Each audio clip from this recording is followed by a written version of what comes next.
Hello, gang. Welcome to Sketching with Izzy. Hope you all are doing well today. Check my audio. I always forget to do that. Okay. I think it's working all right. Let me know if you have any problems with video or audio. Would you please? The Mage, how you doing, my man? Welcome. Great. Lazy, welcome. Hello. How you doing? So today I figured I would just paint some monsters.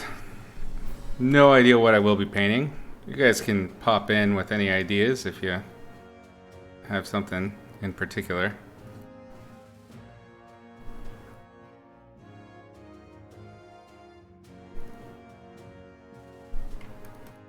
Managed to catch one of my US streams, not staying long though. Ah, I understand. Thanks for hanging. I know it's probably pretty late there.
No idea.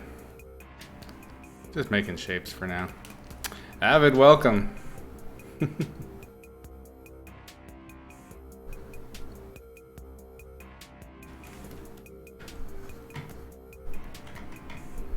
Always mix and match, you never know.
It's amazing to see the majesty and wonder of art.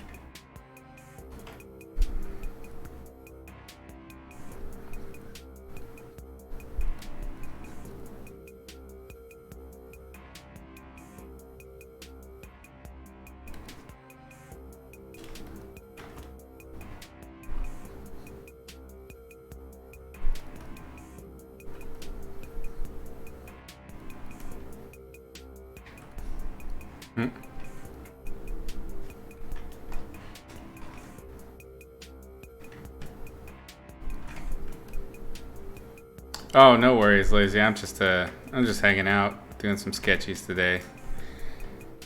Just glad you're here. Let us know if you need help with your homework.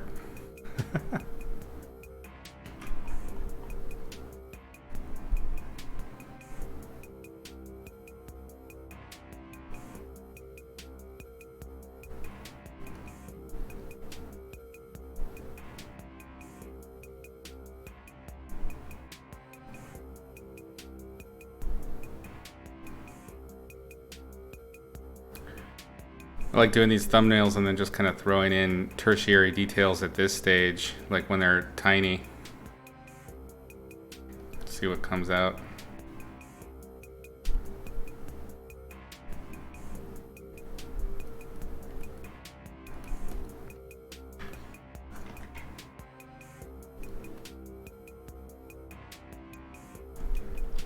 We're any good with urban design, like comp trolling?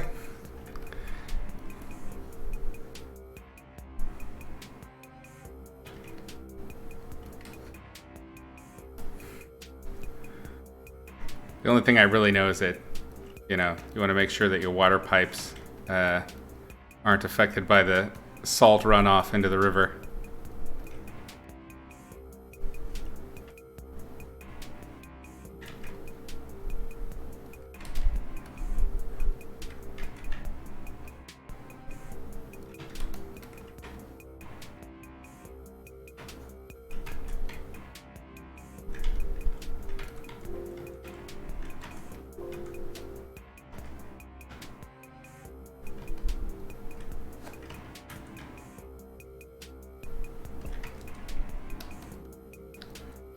Art Turkel, thank you, Sir Autumn, for subscribing, my man. It's always good to see you on. Hope you're doing well.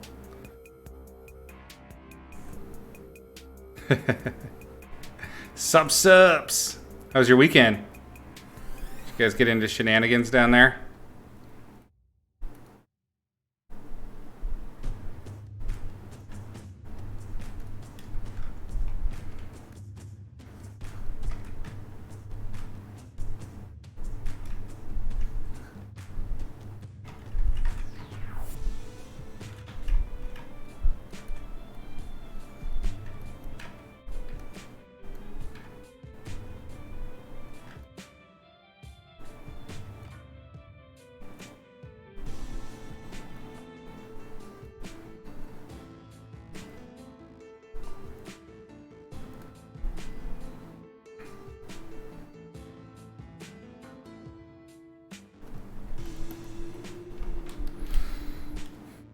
Had to work all weekend, but you took a break for the birthday. Hey, happy birthday!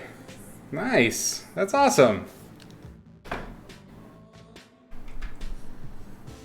Sounds like an exciting way to spend the day. I just rested.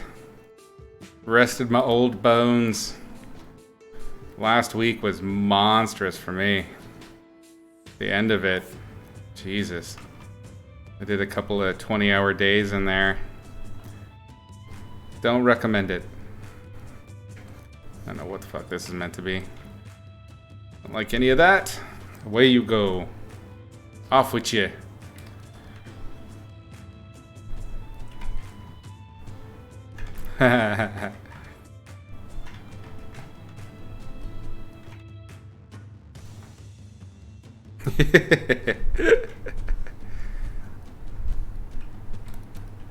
20 hours of painting? No. Basically, so for the last 6+ years, I've been doing freelance pretty straight up. And, you know, magic cards, freelance game design stuff, concept art, illustration for different things, film pitches. And last week was like the confluence of the new job mixed with all of my freelance all coming together at once. The Patreon thing, that was a big part of it. So I filmed my Patreon lesson, edited it, and did all of that stuff, distributed it. So Thursday and Friday, I think I slept like maybe 4 hours each day, and just, I'm still zonked. This is and let's see, Thursday I got up at 6, and Friday I got up at 4:30. So it was like, yeah. I do not wish to repeat that. At that moment in 2014, and it gave you an ulcer? Seriously? Oh, I should probably get checked. I'm just a walking ulcer at this stage. But I'd been pretty good at like managing over the last several years as I went into freelance. I've been good at managing kind of how my time works out for that. The new job was kind of a surprise. I'd been looking, but I hadn't really thought about how I was going to manage all of these other things, like when the confluence happens. So, yeah, I got hit pretty goddamn hard by that. Is it hard for an artist at my level to find freelance work? Sometimes it can be difficult. I'd say once you start proving yourself to be reliable and pretty regular as a veteran, you're going to find that you don't need to hunt so much. But you do need to be more careful with where you spend your time and what you charge for your time. So it becomes a different kind of game, and it still is difficult. It's a lot of like, it's a different kind of marketing, but it's still marketing. 2 freelance jobs and then D&D 5th edition all at once. Yeah. Oh yeah, dude. Oh man, right after school I had the same thing. It was like 2005 through 2010 basically was nonstop. I basically kept the same hours as Art Center, which was I'm glad I did it then instead of now. Let me tell you, I'm too old. Yeah, I don't know what that's supposed to be. It is a lot of work, a lot of maintenance doing multiple jobs like that. And it also, I think, some people are just really good at multitasking and planning, because when you're doing freelance, I mean, Autumn knows this all too well. But when you're doing freelance, you're doing a whole bunch of jobs just to get the work that pays. I mean, you're handling your marketing, you're handling emails, business contacts, you're handling, your day-to-day shit, and also trying to get better all the time, right? So it's like, it's a serious job. Just marketing yourself is a full-time job by itself. And these are things they don't really tell you when you're doing freelancing. When you're just getting into it. It sounds so romantic. Like, I'm going to be working from home and well, I mean, that was back then, and I'll be my own master.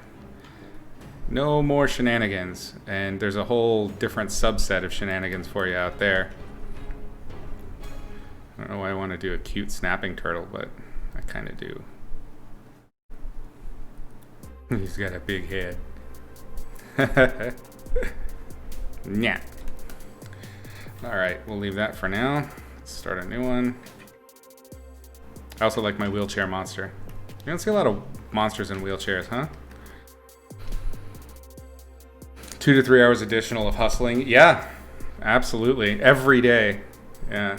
It's rugged. Yeah, I guess it's a part-time job. But if you're doing freelance, like, for example, okay, at my peak, what I was talking about with 2005. So I had a full-time job at Neversoft. I would go home and I had initially Dungeons and Dragons work. I had Magic the Gathering cards to paint. I was teaching at 3 different places and teaching online. And so every day was basically like a full day as a student. I'd get up, work all day, go to bed, wake up, and just do it again. There was not really any time for socializing. So that was a really rough time. But I was very motivated to get rid of my debt. That was like my primary concern. Was just like, please, please, please, I must pay off these insane fucking loans I signed up for. Actually, that's pretty much exactly what I painted like a few days ago. That's the tubby dinosaur all over again. So we're gonna dump that. I don't like to repeat myself too much.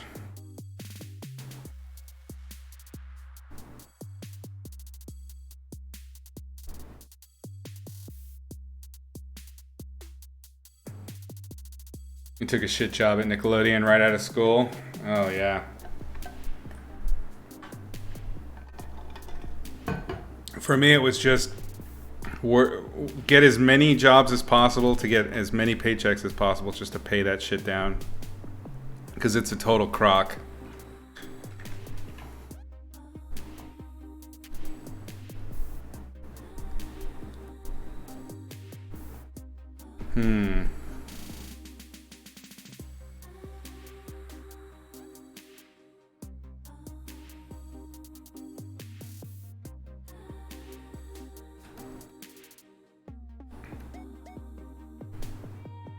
You like the wheelchair monster idea?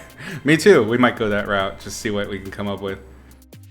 You don't understand the student loans we sign up for? Man, we don't really have a choice. Unless you're born into a wealthy family, you kind of have to do it. Because although lots of people in certain parties in the U.S. insist that, you know, college is voluntary, it's kind of mandatory to get any kind of decent job. I mean, some jobs that you wouldn't even think require a college education now do, or they'll prefer somebody with a college education. It's a tough jobs market. Jobs right now in the States, it's a travesty. Lots of people are looking for work. A lot of people are out of work. It's a really hard time right now. And I mean, I think that's true across the board thanks to COVID, but things have not been good for a while in regard to how our schooling works. Yeah, you're not wrong, Dimesh. Our system is fucking crazy. It's kind of embarrassing, honestly.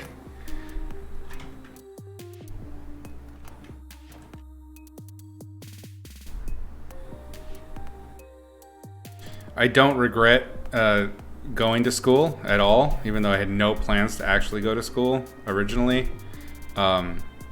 I'm really happy I did. You know, I got to learn a ton of shit, and I got to meet a lot of great people, like Autumn, for instance, who've been, you know, peers and contemporaries throughout my entire career, and that's an awesome community to have access to that I would never have had if I hadn't gone to school. Yeah, there's no option. You have to. Don't you guys think about traveling abroad for the cheaper education?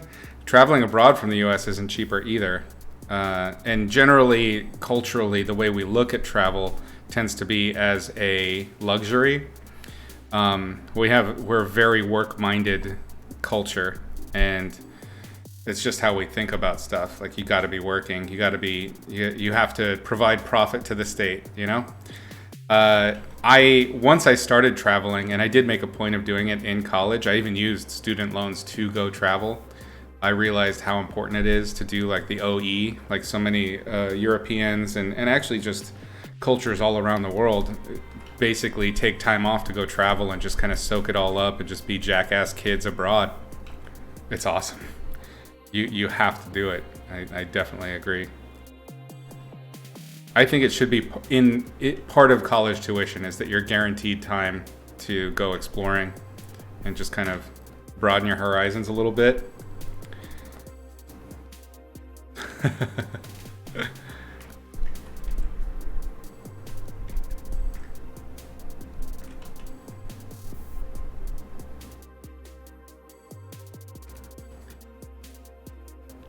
That's dumb, so I might do that. I'm all about doing dumb, stupid shit.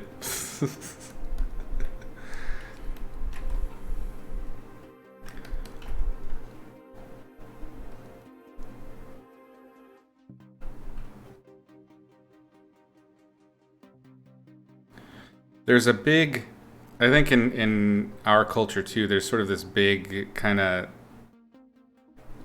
hang up that everybody has where, like, if you don't go through the same struggles I went through, then life is too easy for you, and you're spoiled, which is ridiculous because a lot of the struggles that, you know, our elders have gone through were unfair at the time, but that's just how they think.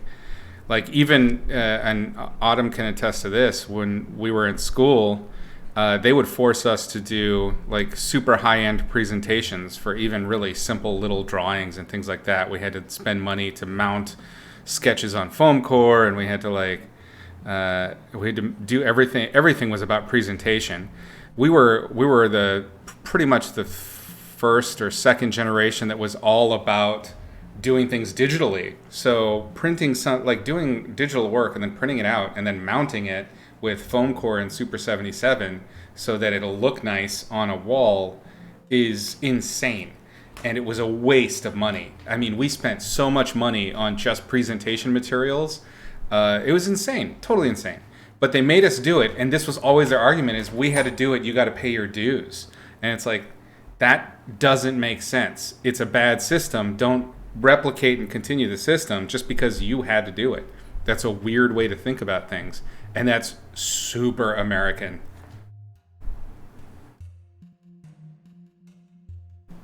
It's totally a waste of time, Dimesh. And they knew it, we knew it, but the point was to put us in our place, which is, so there's a lot of, I get why a lot of people are anti-academia, you know, and are totally only about being autodidacts online. There's tons of concept artists that hated or never even bothered with school. I get it. I totally do. For me, it was about the relationships and the experience. But there was a lot of bullshit like that was just busy work or just money wasting. Cutting your fingertips off trying to mount your shitty student grade art. No kidding. You know how much I fear foam core now? Like, I will not go near it because I have cut myself on that shit so many times. Oh, just thinking about the sound of plastic just sliding through your fingertips. Ugh. What do I think about something like 3D Sense's 12 months art school versus a classic art school? Depends on the experience you're after. I think condensed learning can be very valuable. The problem is that it's very much still a snake oil salesman market because there is no regulation, there is no guarantee of quality. That's part of why I actually started teaching. I was buying tutorials and I was like, this fucking sucks. I'm paying fair money, and the stuff I'm getting is just like really simple, basic tutorial things that either don't really teach anything or they teach a gimmick that's only usable in one way, and it drove me nuts. So, I don't know. Sometimes that's all you need, though. If you're able to kind of manage your needs and understand where your weaknesses lie on your own, then yeah, being self-directed and looking for the specific piecemeal a la carte lesson that's going to solve this specific problem, that's fine if you have the ability to do that.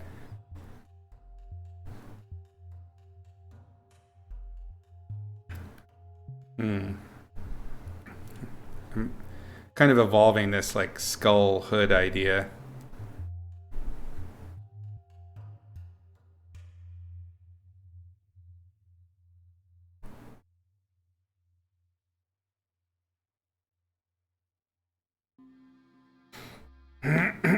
You're studying architecture and you have the same kind of culture where it's just because your professors went through it, you have to go through it as well. Yeah, I think it is a classic error that older people make when they forget what it was like to be young and they have bought into the system.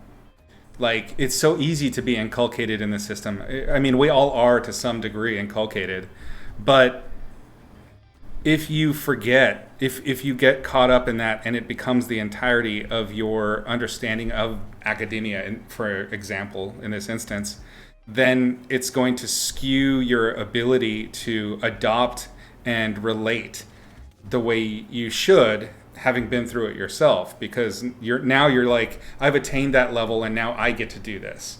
And that shouldn't be, at least in my opinion, that shouldn't be your goal. Your goal should be like, okay, I made it. How can I make it easier for everybody else that's coming up after me? And I think a lot of people that get into power don't do that. A lot of people that get into leadership don't do that. And it's just, I mean, it's the human condition, I guess. You do feel like the people who never had the boot camp tend to give up when it gets real hard. You've seen plenty of concept artists just drop off when things were slim. Also true. Having been through, and I mean, Autumn can attest to this as well, Art Center is one of the hardest art programs out there in terms of the output that's required of you. My very first class my very first assignment, and this was the week after 9/11, because 9/11 they shut down the school thinking that Pasadena was going to get hit. Like, that's how I started that week. And so they shut it down. The following week, they were like, my very first class, the guy, I don't even remember the teacher's name, but the teacher was like, okay, this is the plan. I want you to draw 100 drawings in a week. And they need to, each one has to be different, and it has to challenge this specific idea. That was my first assignment in my first class. As you can imagine, every class that followed, I think I had 9 classes like that, were the same level of work. Like, it was, every class was, a part-time job by itself. And then you had 9 of them if you were crazy like me and tried to mush it all together as fast as possible. So I think that's the point of that story, is that one of the things that I got out of it was that I learned that I could handle that kind of pressure. And that's what Autumn is talking about, is that when you go through that experience, when you're in the trenches, you learn that you can count on your peers, and you can handle more stress than you thought. And that was one of the most important things I walked out of that place with, beyond my diploma, was I felt like I could handle just about anything. And they over-prepared us. So most of the time, it was actually easier. Even those jobs I was talking about, where I was working, 5-6 jobs after graduating, I still found it much easier. I was actually sleeping 8 hours instead of 4. And that's crazy. Like, that was like, oh, this is such a relief. I mean, in retrospect, I'm remembering that time and going, oh yeah, I was really stressed out. But compared to actually going through school, cake time. Skeletor with tentacles, nice. Thumb with tentacles. Just tentacles is all I'm after. I just want tentacles. Maybe we should do wheelchair tentacles. What do you guys think? We should put the skeleton with the tentacles in the wheelchair. I think that might be an interesting character. We really didn't know how people learn. We just regurgitating systems. That's really true. I think there's a whole science to how people learn, and even then, it's largely a mystery. And then also the expectation that all people learn the same way, which is absolutely not true. Different people learn in completely different ways, and you learn that when you start to teach. Is you can explain one thing, and like 3 people out of 20 will get it, and the rest will just give you like a kind of a quizzical look, and they're not connecting it the way you think they should. But it's not because they're simple or anything. It's because you didn't explain it in a way that they're able to digest. And that's part of teaching, is being able to take a concept and explain it in a dozen different ways, because nobody learns the same. It's an insane amount of work. Yeah, wizards thought you were nuts when you turned in 10 thumbs to them. Yeah, totally overprepared. I only send in 1, dude. I mean, it's super rare. Unless they specifically ask for more than 1, they get 1. I was like, this is illustration. This is not concept art. I will not be turned into a concept artist for an illustration. Nope. It's a little bratty, I know. I know it. I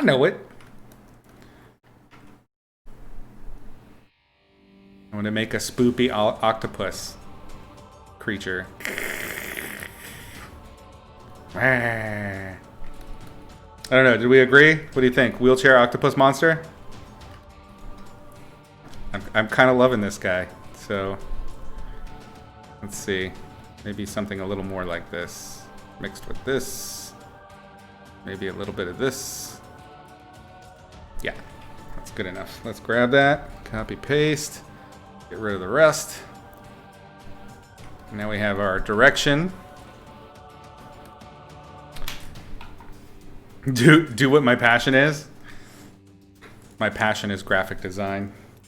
Did you see Spiridon's his business cards at Lightbox last year? I laughed my ass off for a full minute, man. It was so funny. Brilliant. I realized later that it was total, like, he basically just took a meme and put it into his business card, but it was good.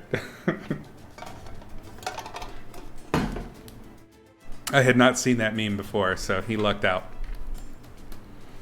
Let's see. I am going to grab you directly because I like the gesture.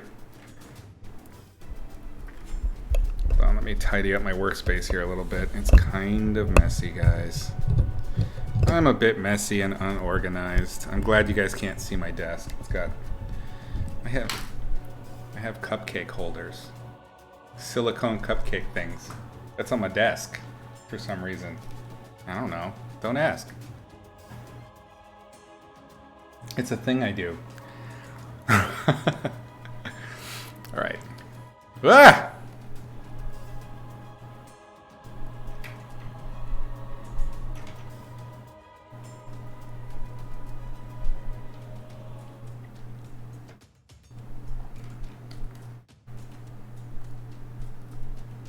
Let's see what we can come up with another sketch on top. Next to the dongs. No dongs. Unfortunately. Not today, anyway. I got this. This is a weird thing to have. Chow. It's not a sex toy. It looks like one. This is a external analgesic lotion. No, this was recommended to me by a friend that is a massage therapist. What's the needle thing? I forget the name. Where you stab needles in people and do some kind of needle magic. That one. Yeah, she recommended that. I was having some back problems, and I picked it up, and it was pretty strong stuff. I liked it. It's basically like ultra Chinese icy hot. What I liked about it is, if anybody speaks Chinese on here, correct me if I'm wrong, but somebody told me that it translates roughly to like deep bone water or something. Acupuncture, that's it. Needle magic, it's the same thing. Needle magic. So yeah, deep bone water is this stuff, and it kind of lives up to the name. But it's an unfortunate shape. I'll give you that. I'll give you that. Prostate examiner. Oh no. Oh, you don't want that stuff in a tender zone. No, no, no. Bernie. Not the good Bernie. Not Uncle Bernie.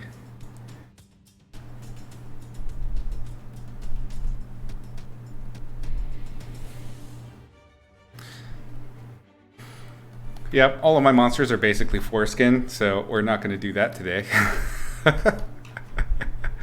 Let's look at my reference again. Kind of maybe a slouching.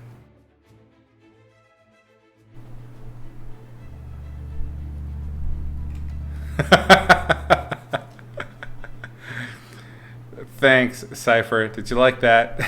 It's like a little snack in a sweater. Yes, it is. It says sewing machine oil. Oh, Jesus. Don't do that to me, Demage. Actually, that leads me to an interesting boat story. So when I was a kid, I grew up. My dad left when I was pretty young, but he was a mechanic, he was a machinist and a mechanic. And I remember we did a lot of engine-y stuff together. I didn't understand any of it at the time when I was a kid. It wasn't until I had a boat that I actually had to learn how to do engine stuff. But my dad always taught me that he would clean his hands with gasoline or brake fluid or some shit like that when he'd get oil all over him because it's hard to wash it off, right? So I watched him do it 1,000 times, and I never really thought anything of it. And cut to present day or recent past, actually, me being on the boat, and I was working on a Honda generator. I had to service it to get it back up to working condition. I had to pull out the spark plug. I had to take out the fuel injector system and all of that, pull out the little pieces and clean them out. And they have these special fluids that are designed to just clean the and I can't remember the names of these pieces anymore, but it's this little tube that controls the amount of fuel that comes through. And I found this cleaner. All the mechanics recommended it, and I started using it in order to do this cleaning. I was just holding it in my hand like this and going, no big deal. And like 10 minutes later, my arm went numb. Like the whole fucking thing. And I was like, holy shit, what is happening here? I looked it up online, and it turns out that stuff is like, it causes neurological damage. So my dad was using that to wash his hands. Oh, I come from bright stock, let me tell you. Yeah, yeah, the carburetor. Thank you. Yeah, it was the carburetor. You're right. It was the carburetor, not the turbo. It's in the little needle injector part in the carburetor. Yeah. Yeah. So I got super scared. I was freaking out because my arm just wasn't working right. Yeah, it was a spooky time. I learned my lesson. Wear gloves.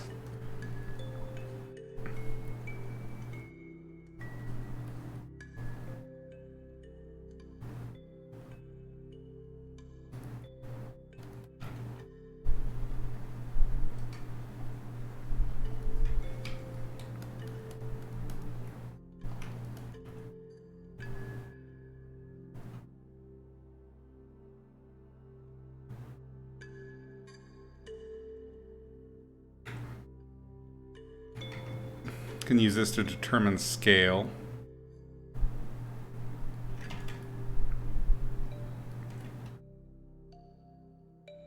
Yeah.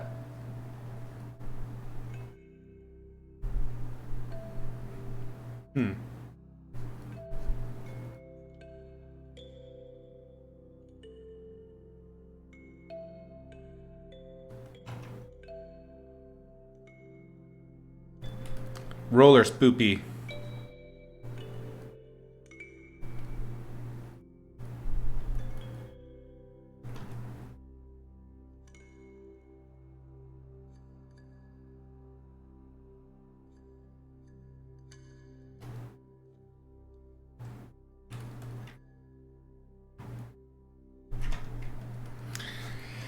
Would I do the boat part again now that I know how much maintenance is involved? I think so. I would do it again. I would get a much smaller boat. My boat was gigantic for one person.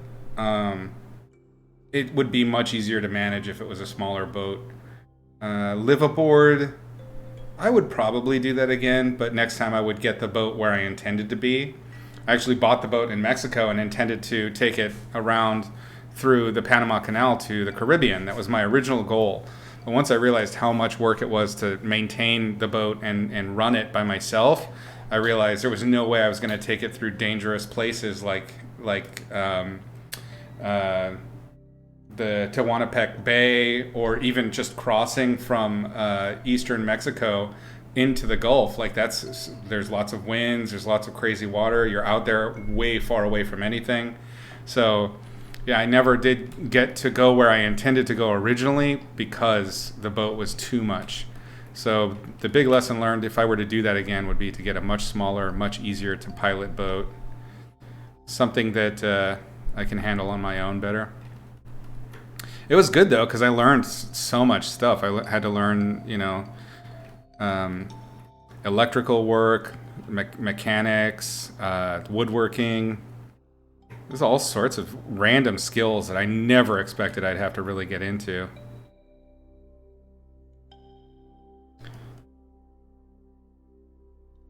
I don't know. Not sure if I'm feeling this. Let's see. Let's group it. Actually, let's just combine it, merge it down, make a copy. Let's see if I can transform it or do something to it that'll kind of sell me on it. Let's do that puppet warp thing. That was pretty fun. Oh wait, no, it doesn't work with the...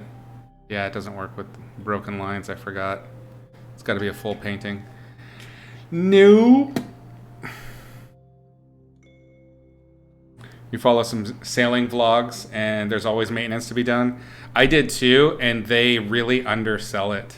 A lot of those, like I used to watch, like the Gone with the Winds, and they did originally they did an RV camper vlog, and then they ended up getting a big ass sexy sailboat in the Caribbean, and the difference between most of those vlogs is those people are backed by money or have money to start with. If you were bootstrapping that experience, they are really underselling the amount of maintenance that you're going to be doing. Yeah, the Delos.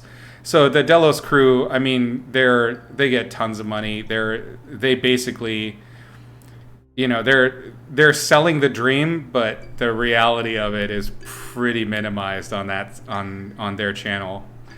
They're kind of a little bit of a joke in the sailing community. Yeah, they are a brand. It's true, but largely with non-sailors.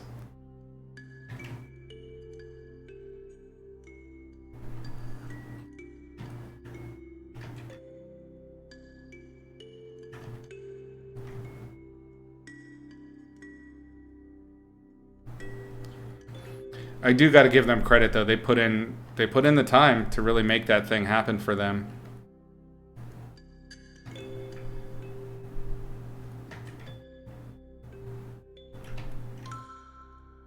And do one of those like high back,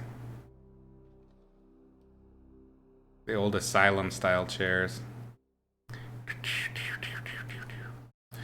I don't know. Let's see what else we got. I want to do a monster. I don't know if I want to do a character. Problem is I did not look at any ref, so I've not done like a ref dump. So we're just completely going in barebacking.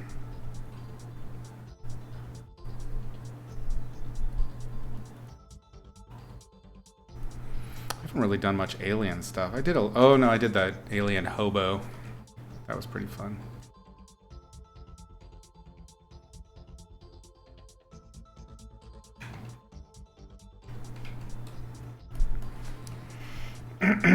You just did like 20 concepts for a mushroom monster and it was really fun. Mushrooms are great. Mushroom monster would be fun.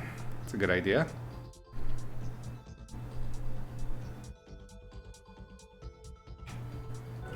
Whoa. Aw, Cypher, thank you. Super sweet.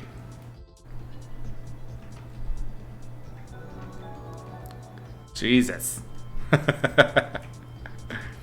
Everybody please thank Cypher for those kind gifts. That's amazing. Wow. You guys definitely get to see my robot fox a bit.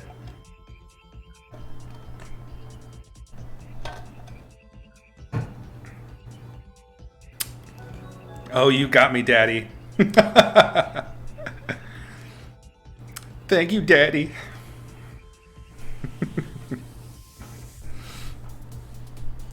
It's my birthday in here.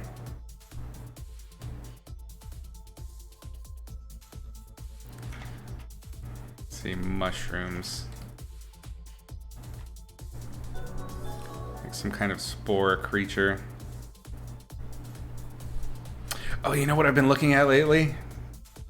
Yeah, that might be the way to go with this. I've been checking out anteaters. That weird reverse horse knee thing going on. Anteaters are fucking weird, man. It's kind of the same pose that I did before, though. See, these no reference ones are kind of a little bit goofy. Dracarys. Yeah, lazy.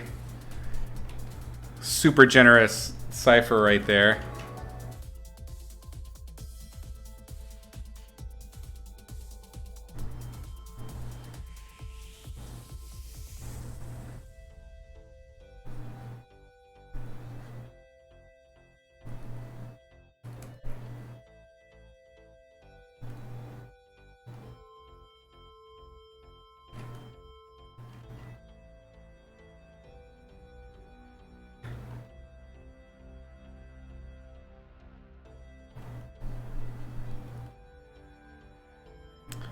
Pressure's on. I gotta do something that's worth all of that.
You're a dick, Autumn. Total dick. But probably that's fair. That's a fair critique, sir. You got me there. When I said I've been looking at anteaters lately, am I doing studies or sketches of them? No, just I was watching the oh god, what are those called? True Facts. Have you guys ever watched those? Those True Facts, like comedy. It's like a comedy creature, not creature, but animal documentary stuff. I think it's Ziff Frank does them. Oh man, they're so damn funny. I love them. I don't know how that guy keeps bottling lightning the way he does, but he is just so funny. So I watched the one on anteaters, that's all. Yeah, I'm super upset. I think I have actually watched them all by now. I must have. I've seen hours of that footage. It's like maybe a slug dragon. I kind of like that. Slugs are weird, dragons are weird. Put them together. Have you ever seen a slug dragon? I've never seen a slug dragon.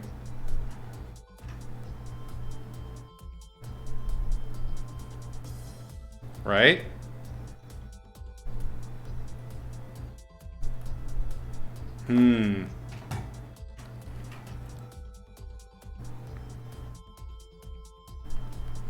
I do like to see things I haven't seen. Kind of like a thing. So maybe the eye is behind the flesh. Kind of gross. Love it.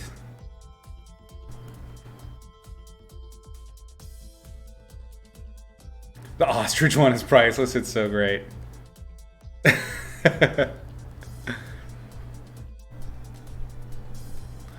A girl you asked out called you a slug dragon once? I think that might have been a compliment. Did you close the deal? I think that's you could work with that. I've been like, yeah, baby. Pour salt on me.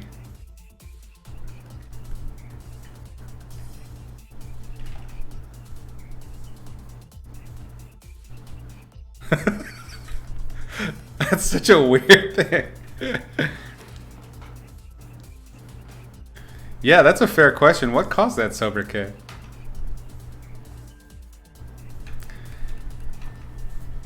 It's kind of outlandishly cruel, if you ask me.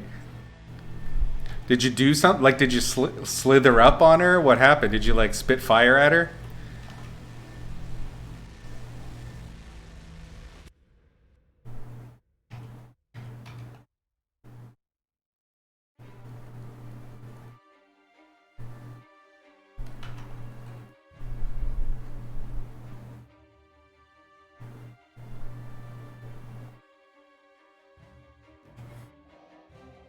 Should we do the wrinkle plenum?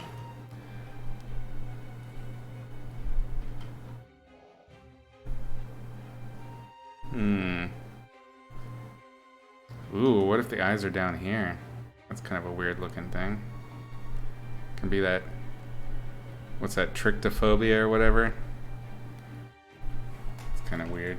It's a little too alien. It's too alien to be a dragon. So no. No.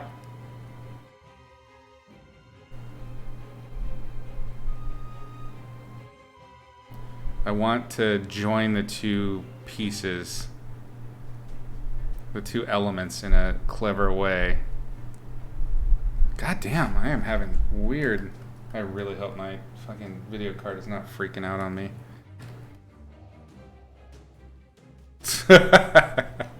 Well played, sir. Well played.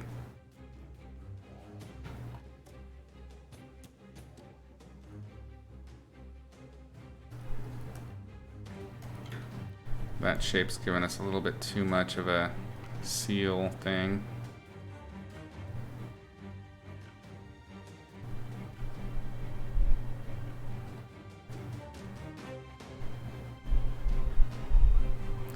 So it'll have to be a see-through sort of deal. Say maybe this is really dark. And this is see-through here. and then becomes kind of a solid gelatinous material in the back. Yeah.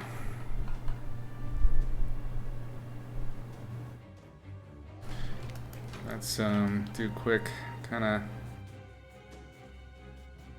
implied contact. Get it down a little bit lower.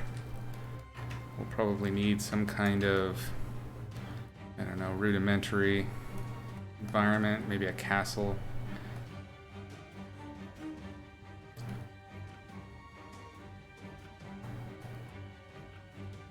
We got to figure out scale for sure. Maybe this thing needs to be really gross big. You know what I realize I'm making? I'm just making one of those goddamn Tremors worms.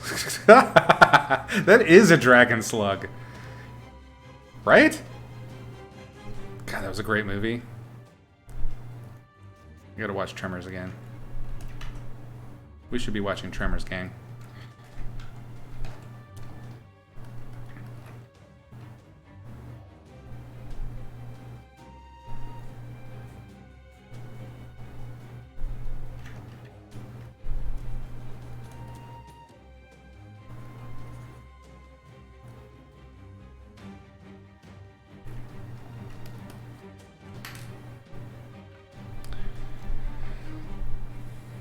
Demage, thanks for hanging out. Sorry if I missed you. Have a good night.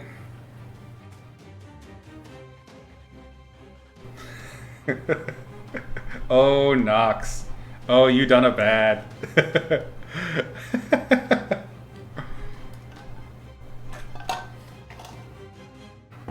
Welcome. Glad you could join us. An excellent entrance. I recommend good entrances from now on, or you will have displeased me. That goes for everyone.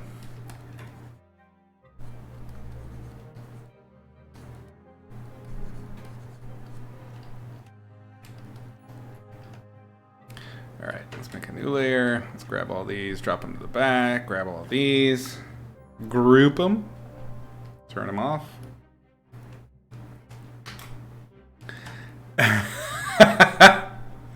You gotta decide what layer, dude, Cameron. Because that's a pretty good one, too. Main layer.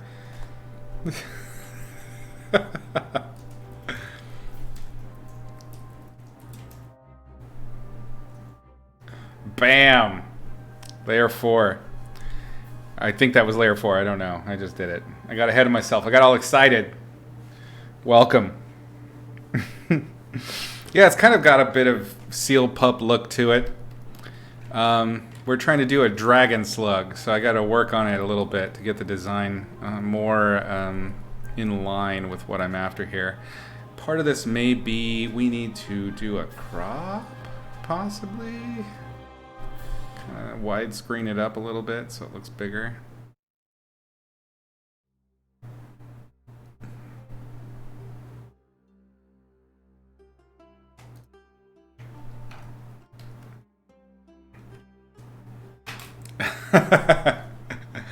Dragon slug. Really? I mean, most people just call that morning wood, but alright. That's cool.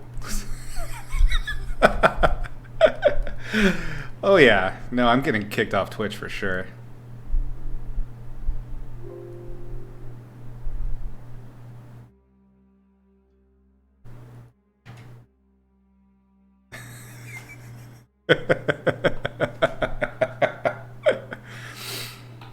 Oh shit.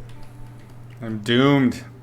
Oh, actually that leads me to a topic. I was looking at potentially doing multi-streaming. What do you guys think of that? Have you seen much success with that?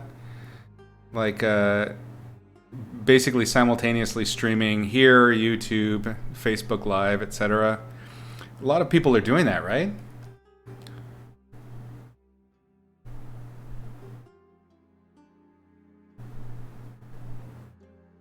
Kind of got a taper skull right now, so I got to make sure to keep the dragony essence. You're loving the dragon slug visuals you have, right? You would shut the channel down? That's fair. That's fair.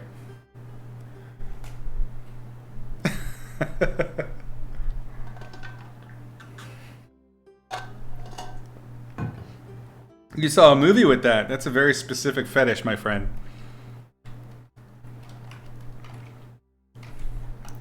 Let's soften.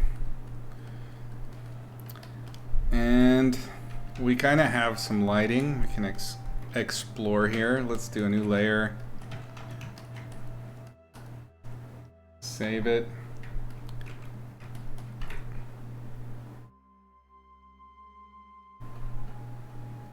I'll add the spikes later or make a bigger deal of them later. Right now I just want to kind of get the rhythm of the lighting overall.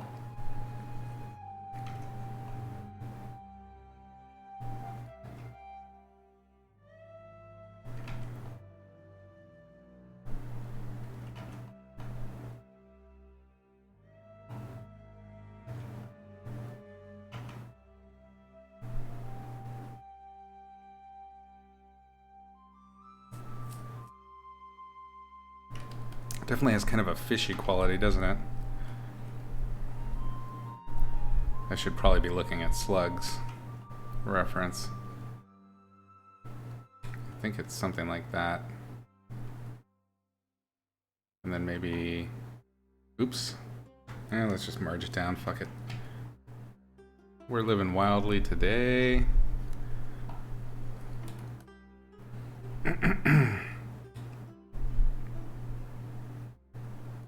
Be interesting since most dragons are created using lion anatomy, so you're going to do lion melting. That's basically a sea lion, isn't it? Bad biology meets alien.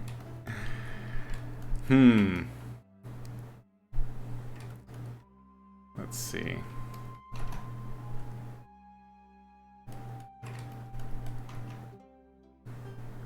So if the dragon skull lives in there, we should probably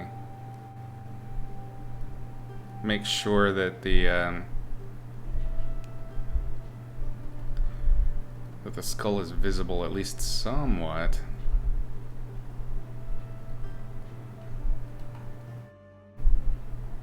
One of the biggest problems I've had with creature designs like this is the tendency for the nostrils to look like eyes, and I don't want to do that. So we'll mush those down for now.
It's definitely looking dead with that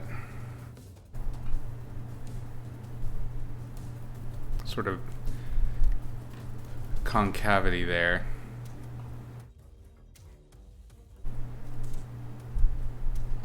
Let's do the whale eye. Always got to be thinking about eye to body ratio to help cell scale.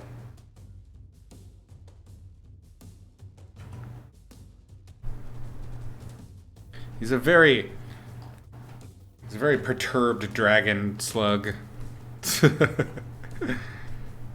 Grr.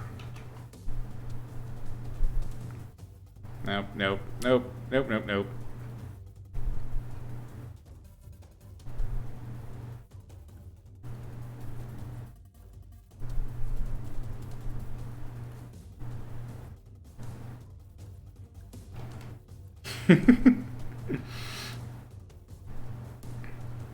What's a dragon's favorite snack? Firecrackers? You. We're gonna put you in timeout.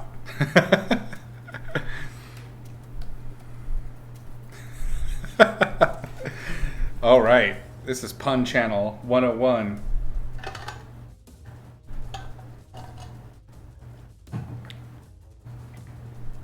That sounds awesome, dude. Cameron, what was that called?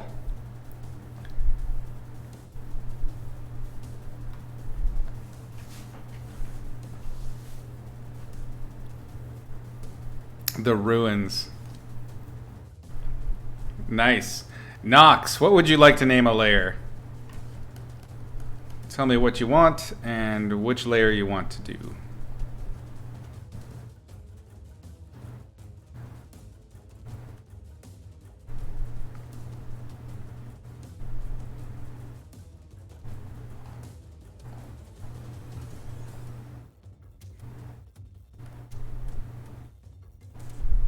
Kind of that Carnotaur brow thing, maybe? Ooh.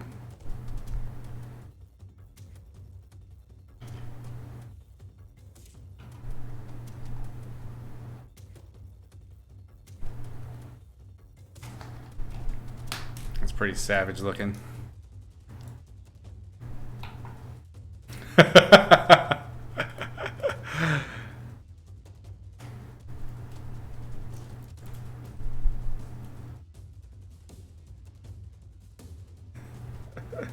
There it is.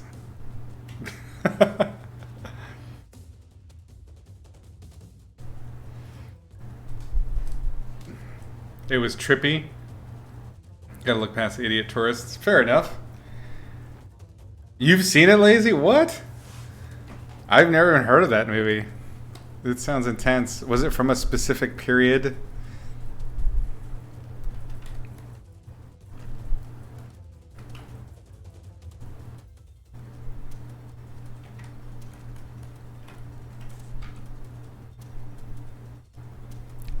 It sounds like it's a very dated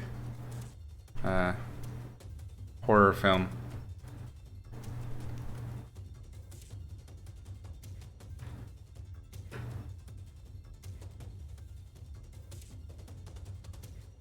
Oh, you're looking for names for our critter? I don't know. Let's see. Sexual dimorphism would be probably pretty big, although slugs are not notorious for that. I think they're basically hermaphroditic. So let's say hermaphroditic. With that weird, gross lung thing there. I don't know. Who knows? Who knows what I'm talking about? Don't listen to me. I have sprayed myself with carburetor fluid. I don't know what's going on half the time. I did myself a dumb.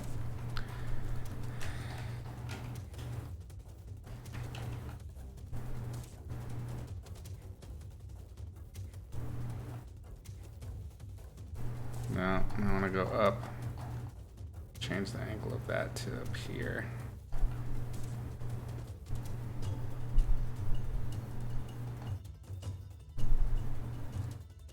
Oh, he's so grumpy.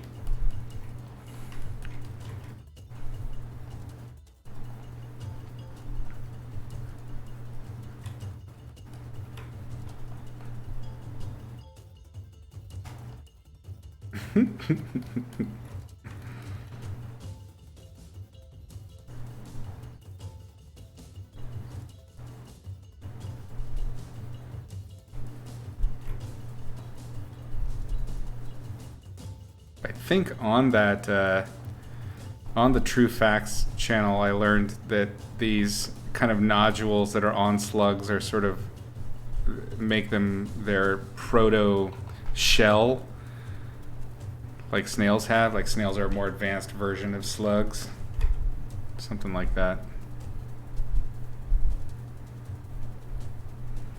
Maybe give them a little scale texture back there.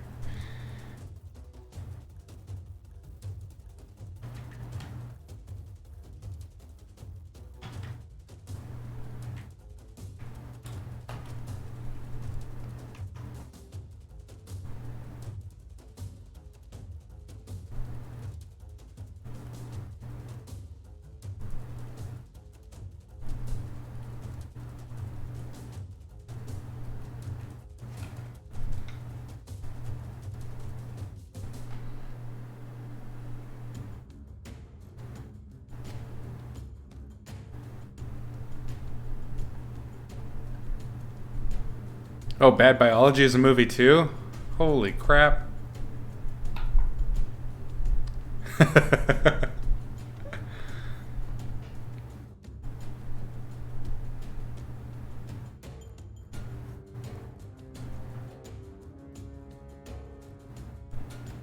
Wow. Looks like I have missed out on quite a few fucked up movies.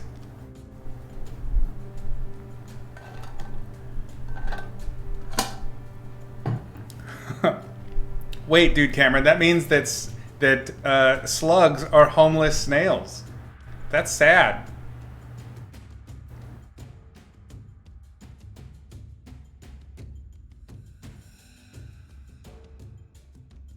Magnum Slayer of Crickets and Demolisher of Roaches. I like Nomerer. That's cool. What? I gotta see this movie, Cypher. This sounds like some crazy shit.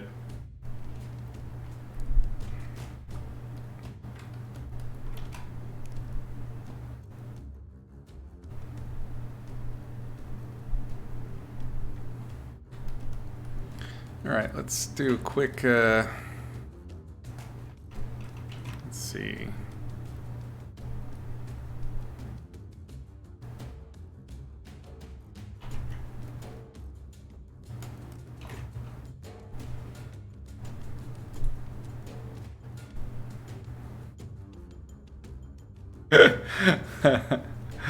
It's really bad.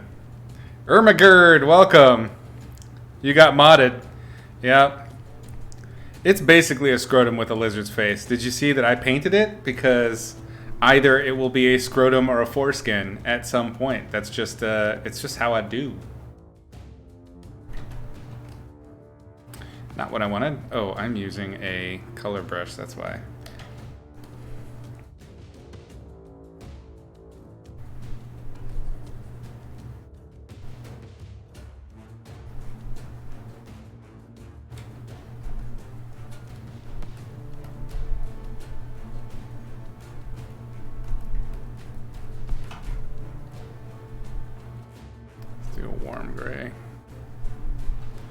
Blop, blop. Blop, blop, blop. A ploop, ploop, ploop. Wop, wop, wop. Ha! Color. Now we do a green. Bap, bap. And maybe a red. Bap, tap. Maybe an oranges. Bloop, bloop. Pew, plop. Because why the hell not? It's also training in clown college. So it's clowny, crazy colors. Okay, now I'm looking at it. I think maybe a red.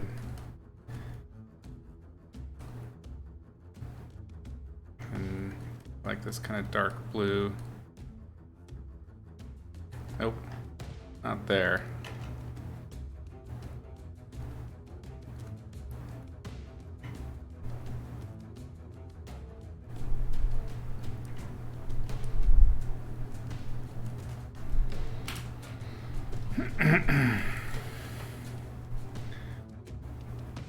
You watched the whole thing, Cypher? It must have been kinda good.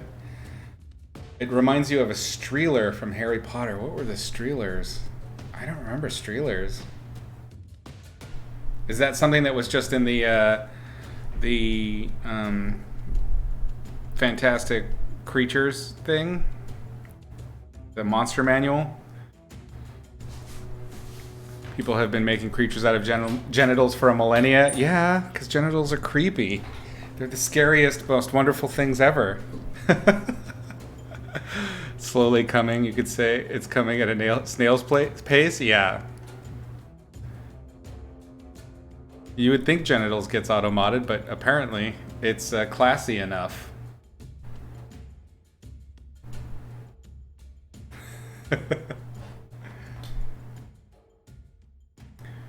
Oh, you like the color wheel? That's the Anastasiad? Something like that. They do panels, and this color wheel is great. I bought it a long time ago, and I've just been upgrading it ever since. it's a really good, it's a very good panel. What I really like about it is the tone lock. Unfortunately, it only seems to work half of the time. There's something wrong with mine. So like when I move a color, you see that little hiccup, that little pop. It does that, and I don't know if that's a video card or if it's Windows error or something, or the fact that this is CS6 and it's just a really old version of it. But essentially what tone lock does is it does that. It automatically alters all the other relating things in terms of saturation and brightness so that the colors will match. They will appear to be the same value. So you can put like a medium blue and then pick a completely different color, paint it right next to it, and if you were to turn off the color in your painting so it's only value like that, the colors would be really similar. Or the values would be really similar. So it basically does kind of half of the little painting job that you do as a painter when you're trying to mix and match colors. So it's cool, but it's one of those things that's like, it's a fun little shortcut, but it works better if you already know how to do it on your own. And it certainly will prevent you from learning how to do it on your own if you pick it up and use it all the time. Afro Circus. Challenge will be making it appear alive. What's that? This thing? Hang.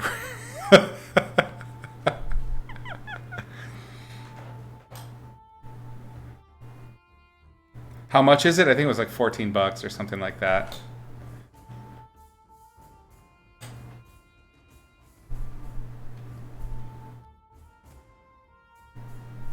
Yeah, I'm on CS6, gang. I'm old school. I ain't fucking around with no CC. At least I wasn't when I was on the boat. I might look into it now, but it's not a high priority for me. I really, really don't like subscription-based services that require you to check in. And it was really awful when I was on the boat because I didn't have regular internet. So it would become problematic for me.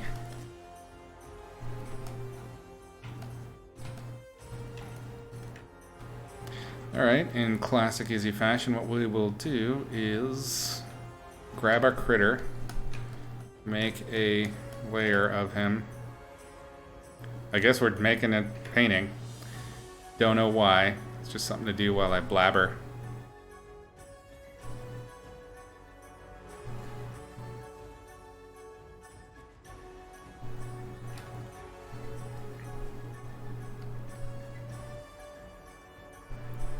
Photoshop 7's for the real pros. Nice.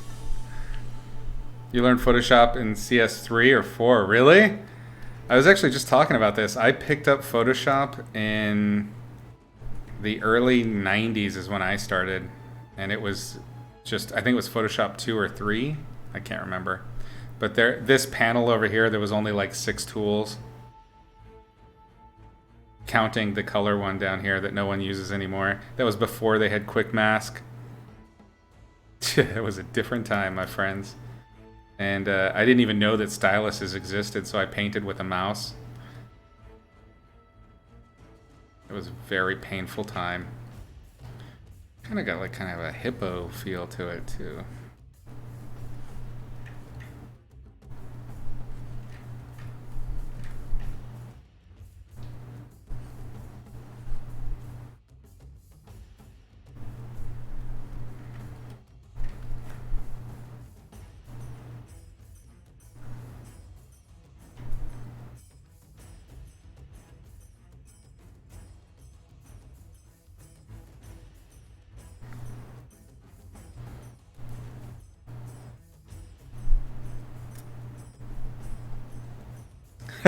It may seem like I'm still on the boat. That's fair. That's a fair assessment of things. I think also, having come pretty much straight from the boat living, I'm uniquely prepared for this kooky shit.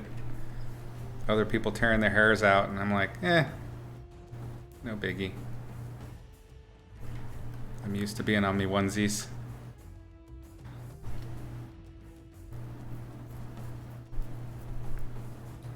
CS3 was your favorite.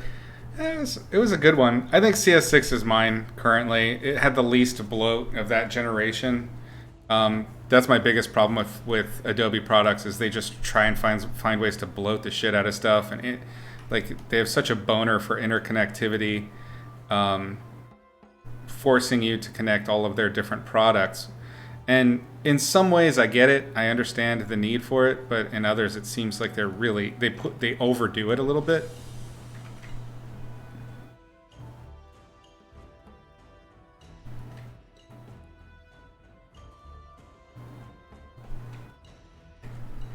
But it's like you gotta keep adding shit to make something worth selling again, right?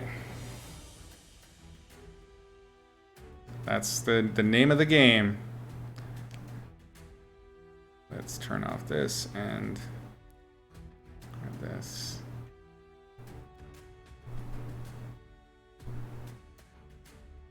All right. That's all in a separate layer. Let's get to work back here. I have no idea what I'm painting in terms of environment. We'll figure it out as we go.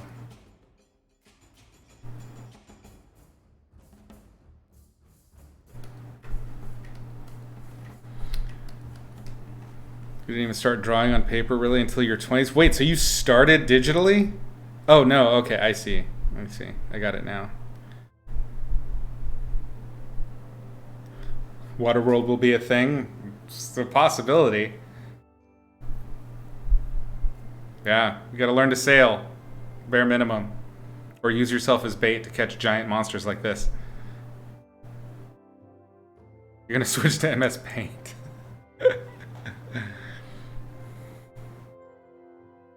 You went from drawing fundamentals to 3D in a decade? Damn. That's pretty great. I'm still struggling with my 3Ds. I never wanted to pick it up in school because my thinking then was like, if clients know that I do 3D, then they'll never ask me to do anything in Paint as I want to, traditionally or digitally. And I was actually pretty right about that. A lot of people ended up going that route. It's a skill set now that more and more concept artists are using.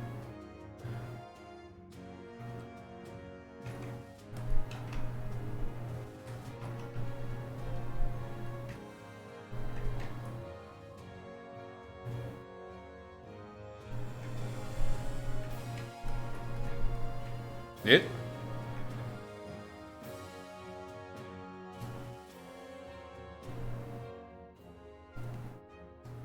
Heading to bed, Lazy. Thanks for hanging out. It's fun chatting. Always a pleasure. It happened to you? Blizzard wanted you for 3D right out of college. You turned them down? Really? I didn't know that. Oh yeah, it happens. Have the slumber of 1,000 dragon slugs. See, the dragon slug is fine for slumbering, but the problem is when you wake up. Not a fan of concept artists having to know 3D. Yeah, I understand it. The one artist that really finally sold me on it was a character concept artist at Sony named Brian Winia. And I think he's at Tripwire now. They did the Maneater game. And his 3D concepts, he mixes, he basically does like rough outs, although they're not rough at all. They're basically really, really nice finishes. And he does these beautiful character designs and then lights them and then does variations in Photoshop, and it works. It's a really good system for character design. And I never thought that I would be convinced that 3D could do it, and he totally sold me on it. So I think he teaches too. He's great. I love Brian. He was a total pleasure to work with. Oh shit. Layers, I hate you so much. You are pieces of shit. Alright, now you're behind my Draco Sluggus.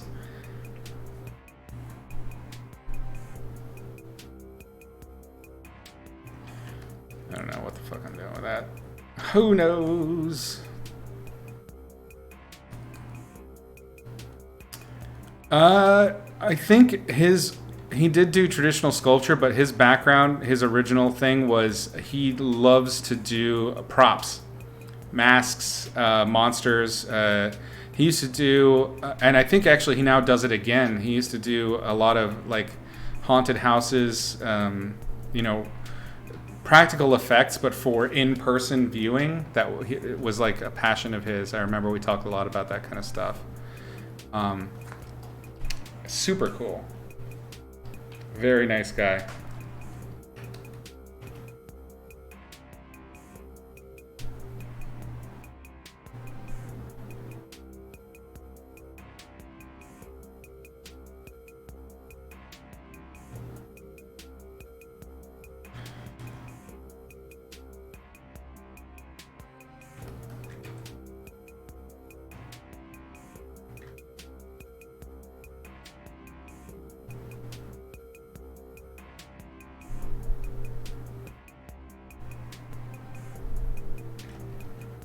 I think also that the sculpting and then photoshopping technique is pretty common at the Aaron Sims company too, which was something that they brought to the forefront when they would do. We would hire them for doing like subcontracting at Sony, and they turned in a lot of stuff like that where it was rendered in 3D first and then painted on top of.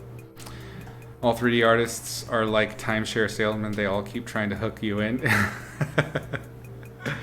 Dragon Nuts got him. Layer 10. Yes, we can do that.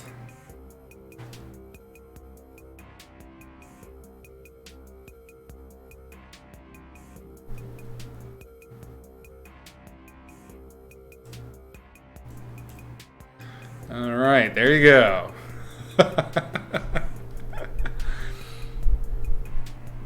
They're particularly painful nuts.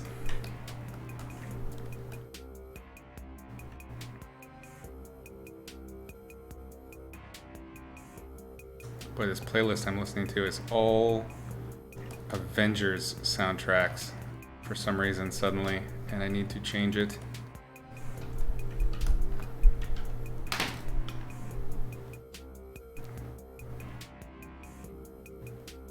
Oh, Danny Elfman. No. Holy shit, it really is just...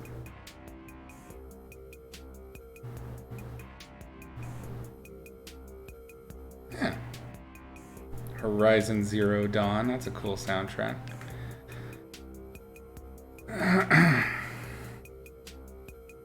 Just noticed this morning how many people on ArtStation are using DAZ Studio and then just adding colors and lines to make art. There is a lot of that. I mean, some do it pretty skillfully and, you know, credit where credit's due, but it's definitely a thing now. I mean, it's basically part, you just have to accept that it's zeitgeist. It has happened. We are amongst it. Doom Eternal or Bust soundtrack. Really? Devil May Cry, I couldn't get into the music. It's a little too... high BPM, which is weird because I love digital music, but for some reason, like that in the DDR games, I like the music, but I can only listen to it for so long before I feel like I'm going to have a coronary. I'm too old.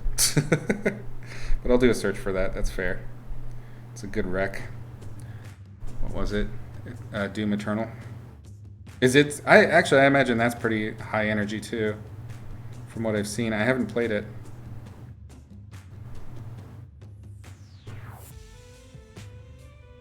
Give it a go. Mick Gordon. All right.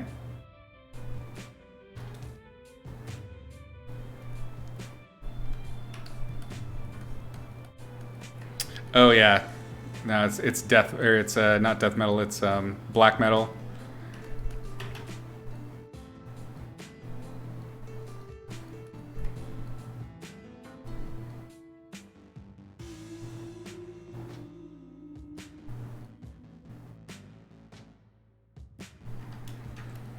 It's definitely different than Avengers, I'll give you that.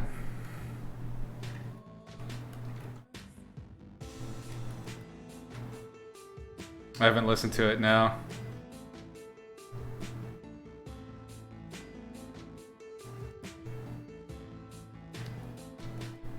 The rule of Doom Eternal is don't ever stop moving. Holy shit.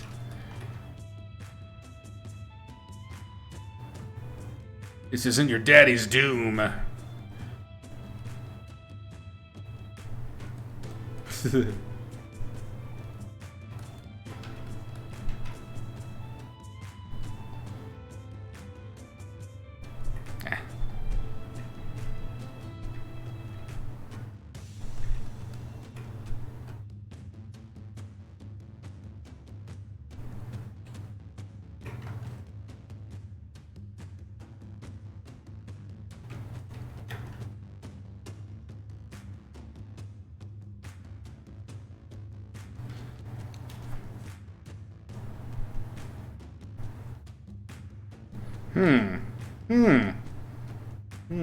Next song. You know, maybe I just need some Enya right now. Maybe that's what's going on. Maybe it's Enya times. Unfollow, unfollow, unfollow.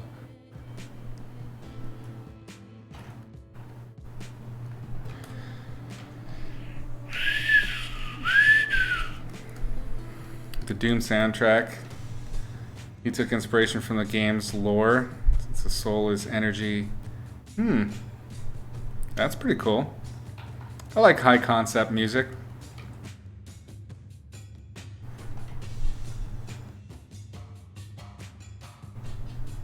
I like the really soggy, blatty bass.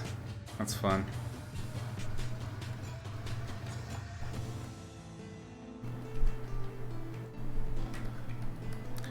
Alright, so I've kind of established light coming. I don't know if I need to stick with it with this cast shadow I did.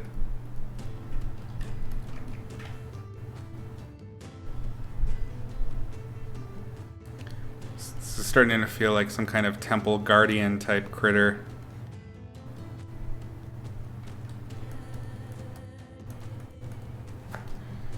Next.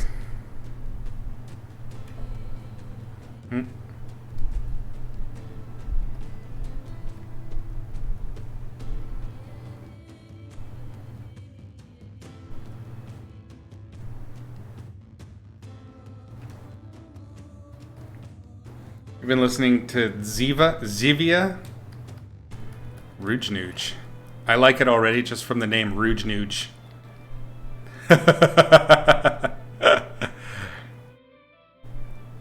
Come on down.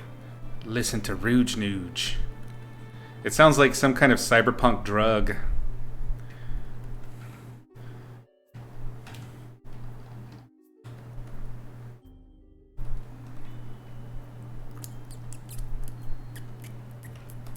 This one's pretty good.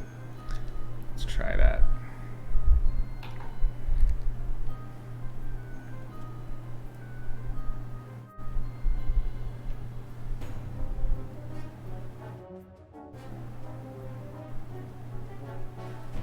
Oh, is this kind of like, oh, what are they called?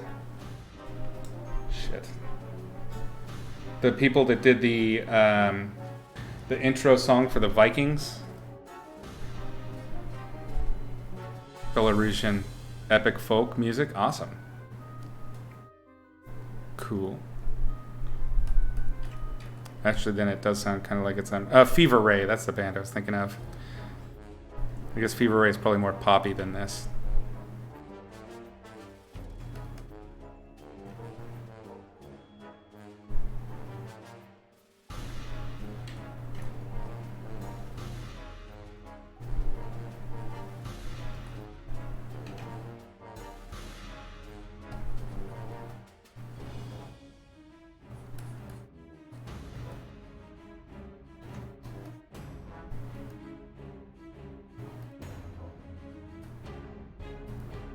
Wait, no, I don't want to do that.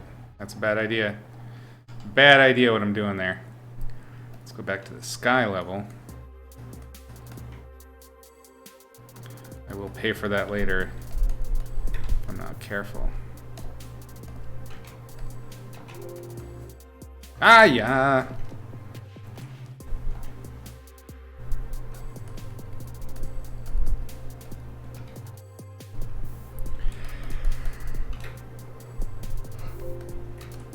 Oh.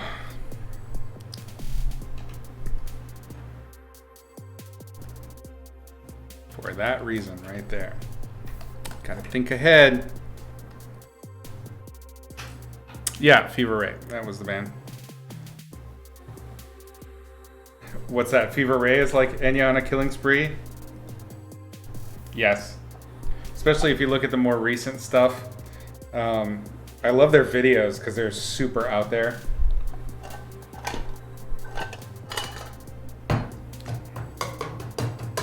Oh, I see. Gotcha.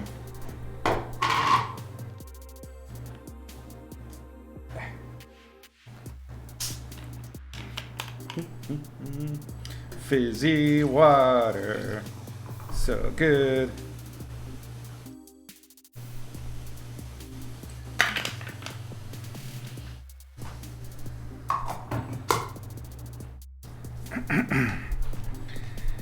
Zevia. It does sound like a sugar alternative. Let's do one of these.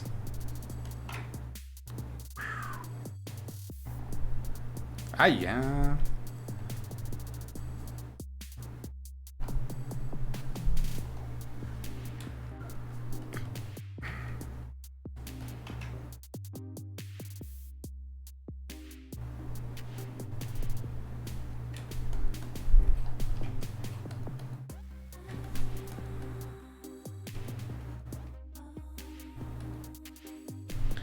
I think we could probably...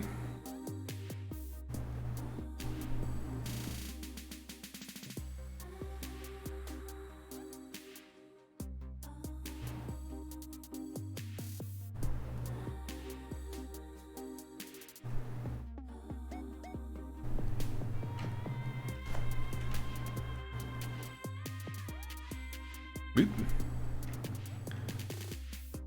That's not how that's supposed to work. Oh, right. There we go.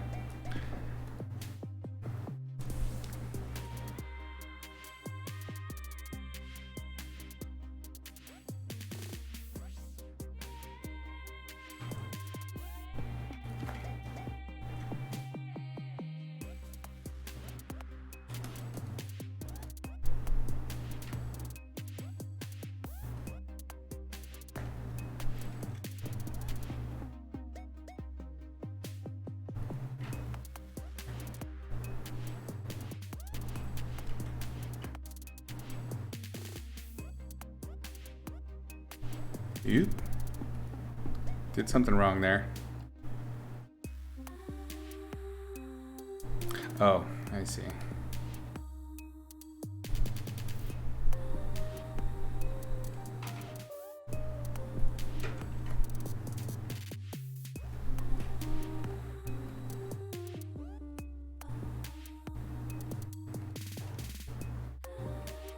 Yep. Yep.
I like this stuff so far.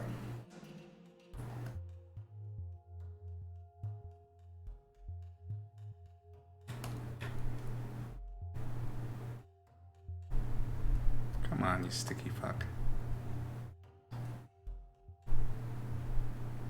Yeah, that's what I was talking about. So without the tone lock, these are way more responsive. And I don't know what the hell is going on with my computer that's making that the case. I mean, currently, with everything I've got running right now, it's using 4% of the CPU. So I don't know what the hell is going on. It's got to be video card stuff because I've dropped 1,000 frames already. That's insane.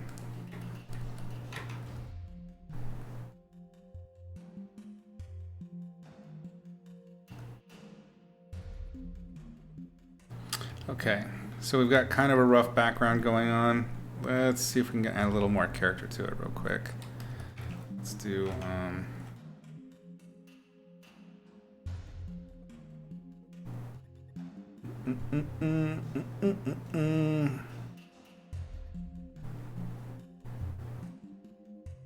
you maybe. Yeah.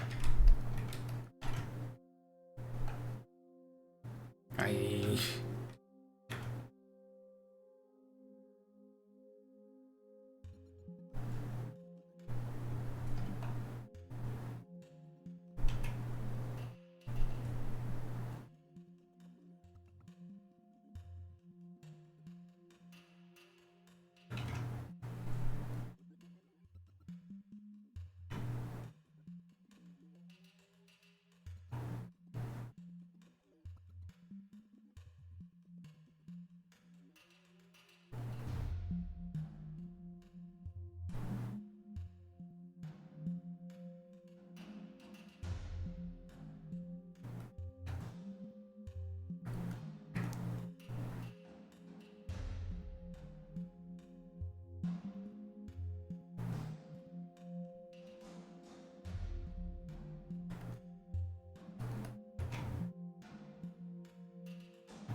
Probably do a little bit of carving into the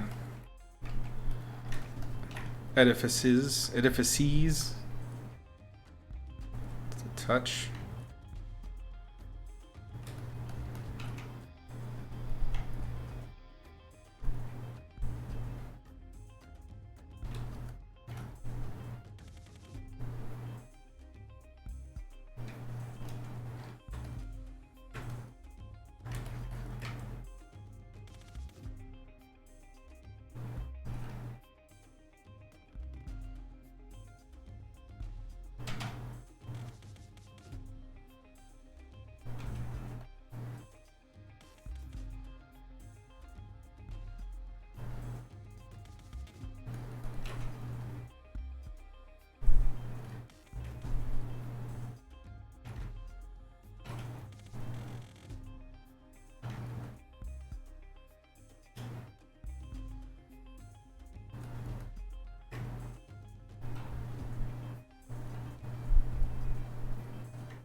Yeah, it's so easy to get like caught up in the detailing of things. So you got to figure out like early on if you're going to assign it as for yourself as a character, creature, study, or a full illustration. And I think I've gone too far into full illustration land. So I think we can probably leave the background where it's at now.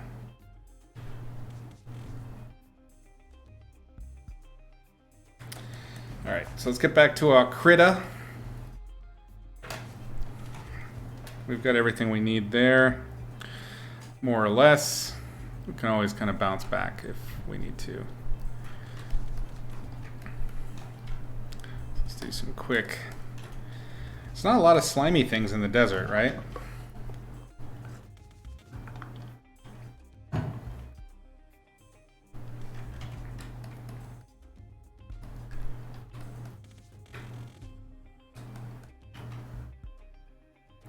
Let's see. Let's grab, actually let's do a liner. That's our darkest dark. Let's go a little bit darker, a bit cooler.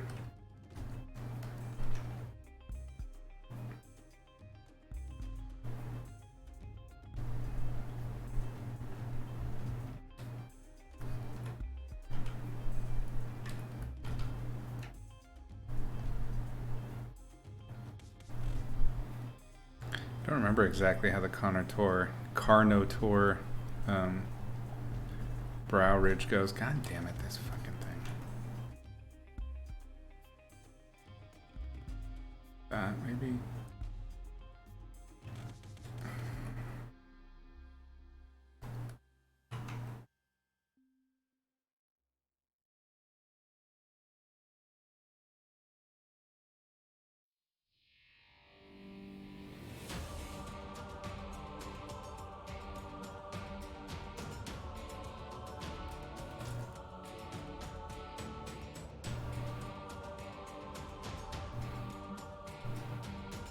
Oop, too big.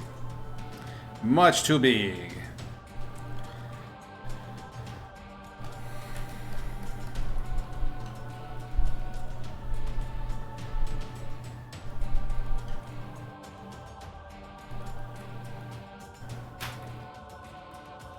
Just trying to find some nice darks to start with.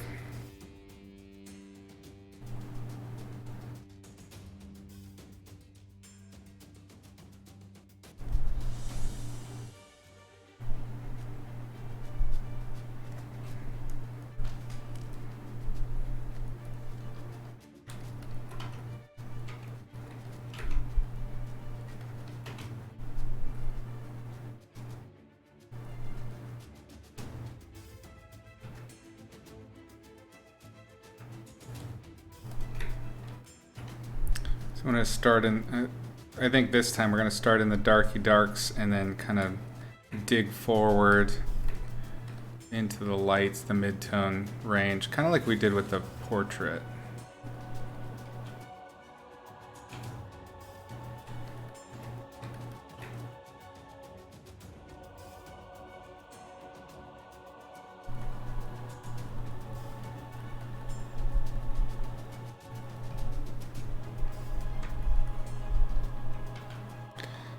So let's get the next value set out.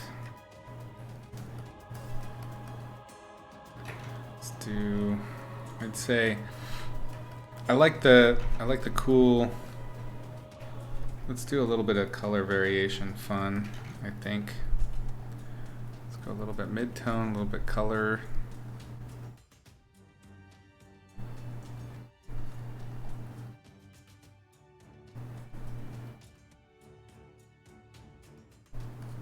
I'm covering up the detail that I've drawn in and painted in previously, but that's okay. It's still there. We're painting on a clipping mask, so it's not lost or anything. I'm just kind of imbuing lots of color variation to start. We can do the same thing with the reds.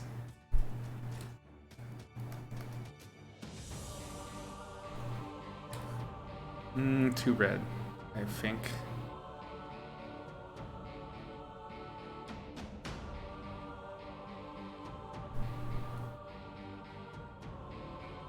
That's a little better, more natural feeling.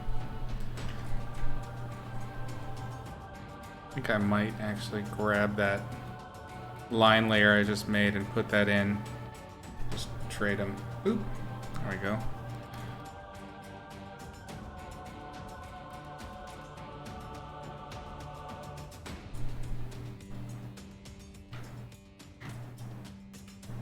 Come on. New layer.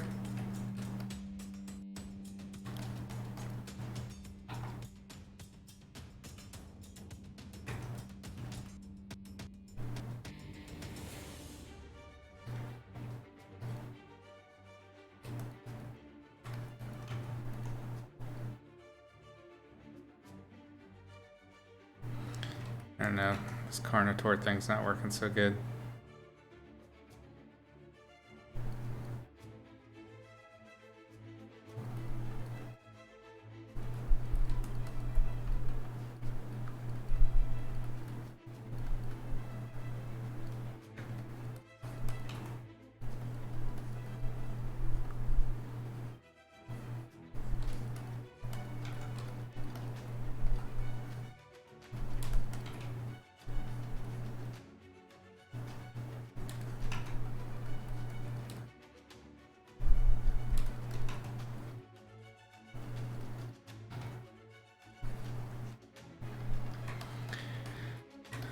In there quick.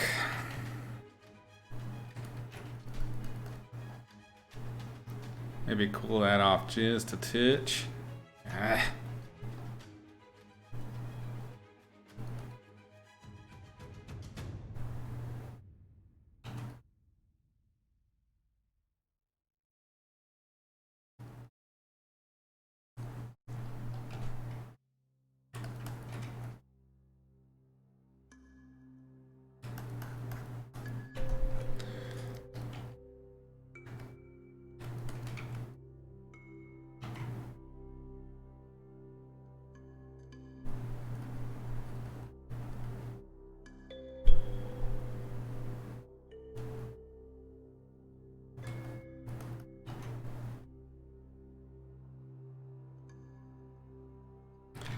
Gotta paint in the foot.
It's like the most messed up Pokemon.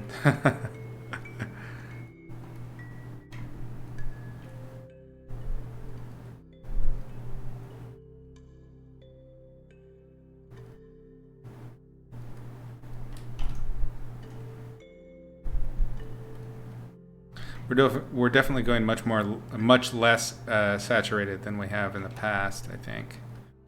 Kind of to help lend to the gravity of this weird creature. If we went really saturated here, I don't think it would work as well. But that's totally subjective. I don't know. We'll see.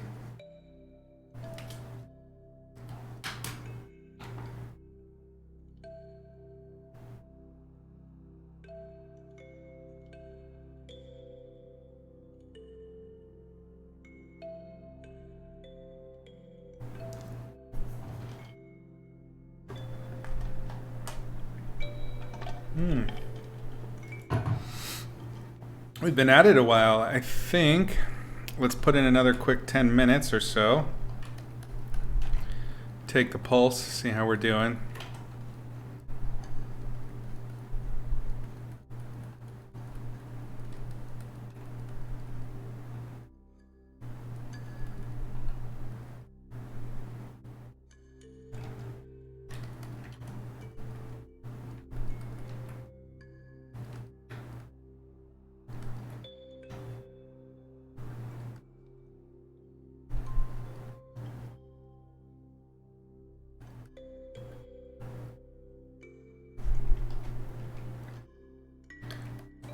Part of controlling our values here is also going to help sell the scale. So I may have to go much lighter and then dim the darks significantly in order to pull off making this thing feel really big in a high atmosphere environment. There's lots of particulates in the air, like sand. Let's do a levels on just the critter. Let's see if we can bump brightness pretty significantly. Contrast.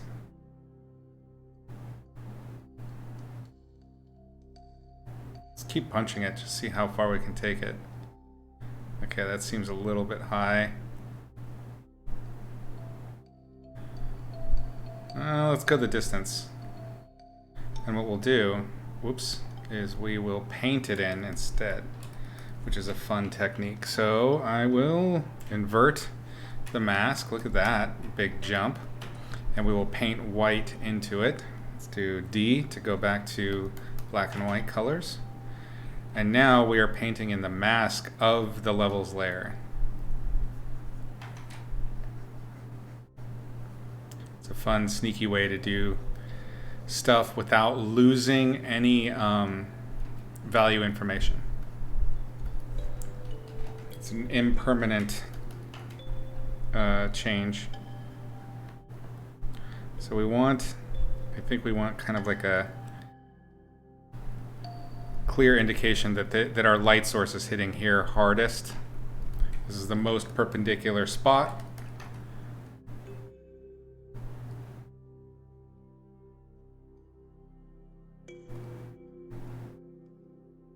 So it diminishes as it gets further away.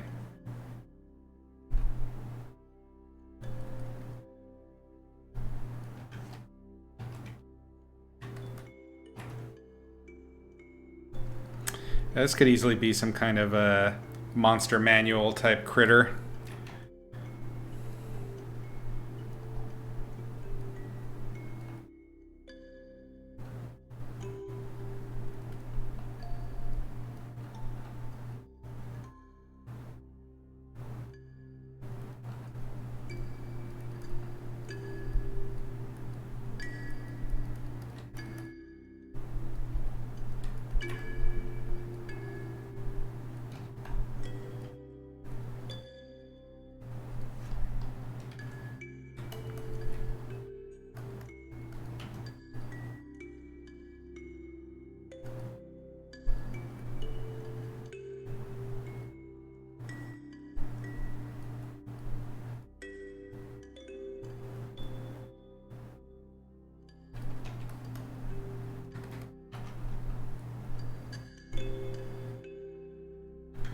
Yeah, why not?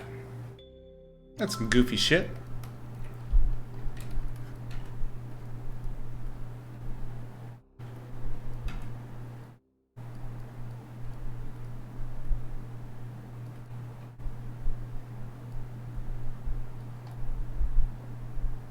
What I like about this kind of technique is, so you've painted in all the light, now you can just kind of, using an eraser tool, cut out the cast shadows that you want.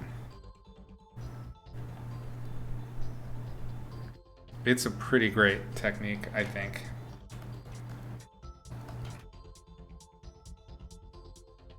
It's very digital though.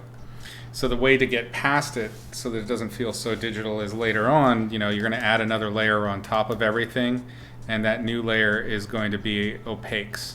And you just want to keep playing back and forth between the digital and the opaque so that you can kind of build up the illusion that this is more traditional looking. You don't have to do it, but I prefer it myself.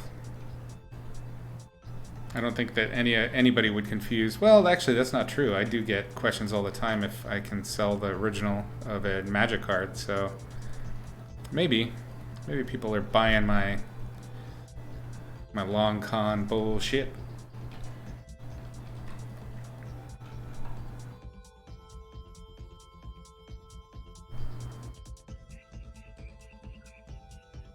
I'm erasing out those lights in order to more centrally locate where my most perpendicular spot of the light source is, where it hits. and this will unify the lighting direction on the critter.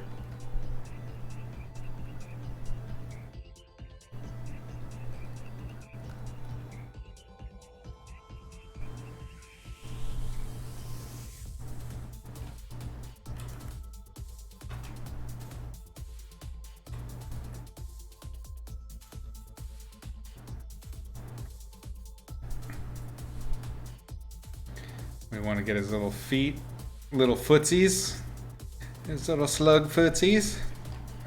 Paint them in there. Dragon Slug needs a theme song.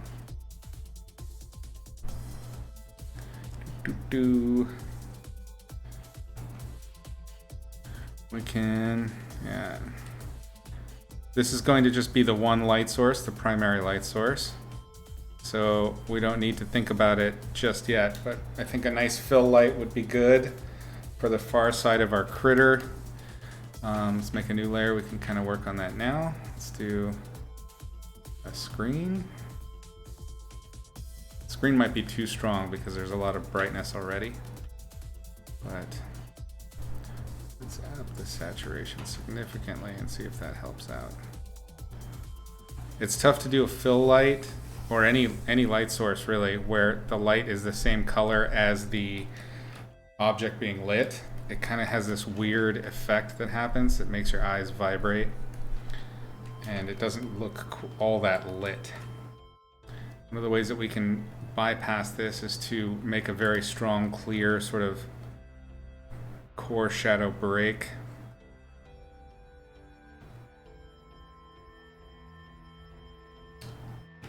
Kind of like that. Let's get the rest of the sluggy bits to cool off on the fill light side.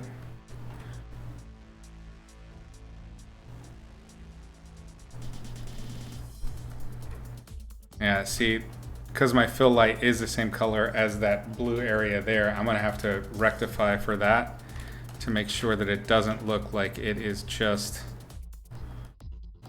sort of painted on to the creature.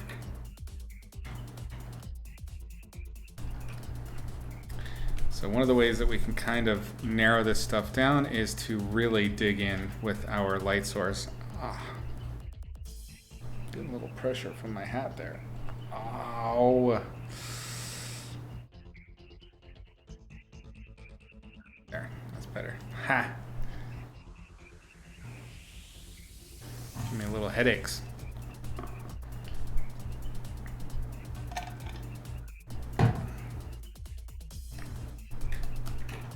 Alright, color pick here, take a look at our color. Alright, not very bright. Less than 75%, which means we got a lot of pop we can do. I'm definitely thinking that this will have pretty strong specular, but it won't be as shiny as like a slimy slug, because this is like a dry slug. It's a sand dragon slug.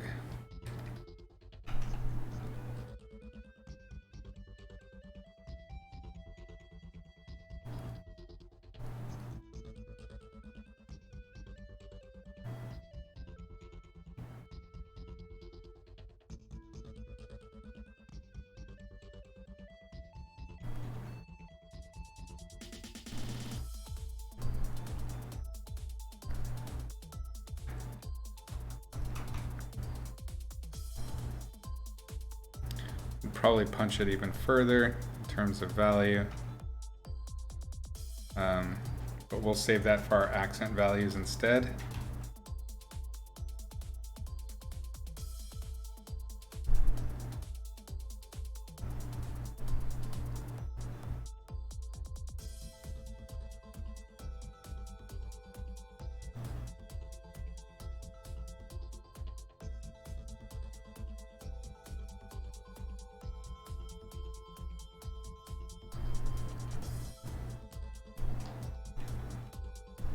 Decepticon beanie attack. It has bitten my ear. It's definitely like really sore where the headphones were pushing on it. I wasn't paying attention.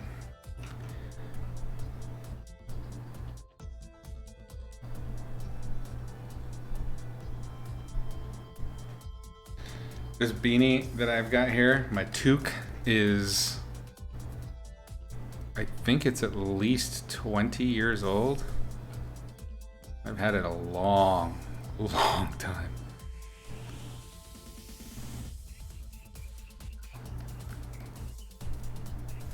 That's why you use in-ear. Yeah, I have the in-ear ones. They're just not charged. I love these headphones. It's just that I don't normally wear a hat.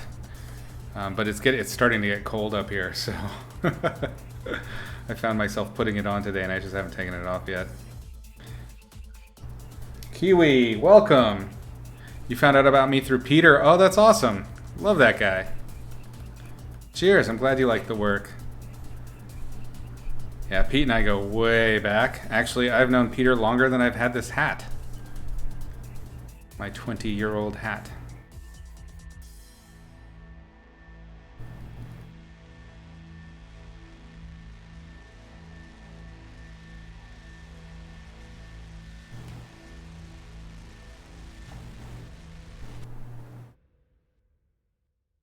So I'm trying to go for yeah, as Cypher said, there's a shininess to it here, but the shininess needs to feel less slimy and more like almost like a rubbery skin. Think of like a whale. This is kind of what I'm imagining in my head as I'm building up this texture, and the material itself is like a whale that's been beached. So there's this kind of, the skin is very smooth and has texture to it, but it's got a, and that smoothness is what gives it its shine, but it's dry now. It's dried out. So you're still gonna have speculars, but they're a little bit more broad. They're a little more, a little less refined and sharp.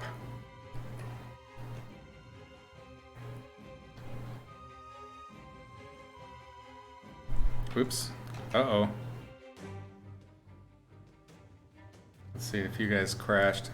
Nope. Okay. There. What? Ah, yay! No crash today. Spoiled by Mexico in terms of weather? Yeah. I have not fully acclimated. It's been gray and rainy here for several days straight. I mean, actually, today it kind of warmed up and was a little bit sunny in the afternoon, but I worked all day, so I didn't really get to see it. Save. Always save, especially when Photoshop gets a little fucky on you. Bloody Photoshop. Messing with my mind.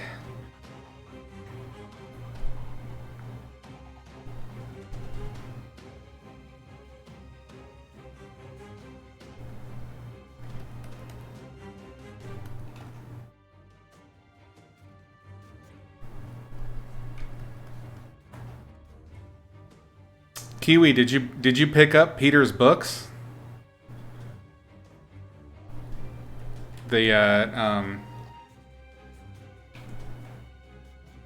his drawing guidebooks.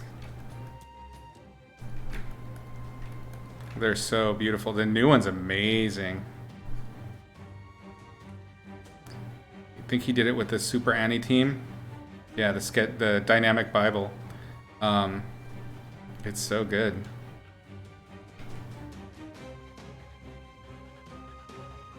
Photoshop 2020 crashes all the time? Wow. Wait, the IT guy's going to the Navy? Well, I guess if anybody needs IT guys, it's probably the Navy. That's fair. Yeah, you gotta get your Photoshop sorted.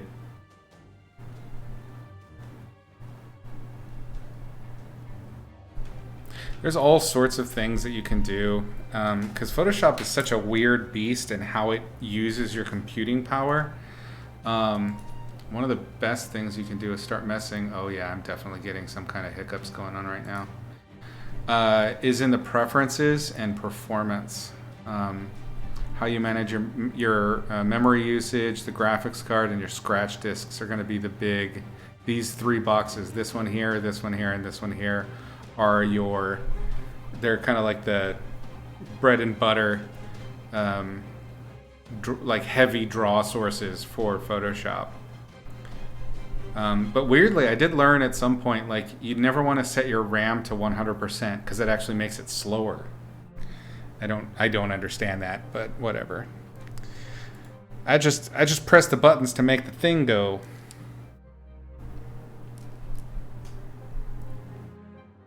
He needs the monies. Yeah. Now's the time for the Navy.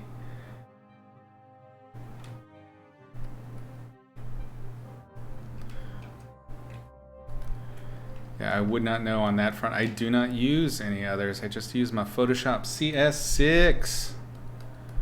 I am the ultimate Photoshop Luddite.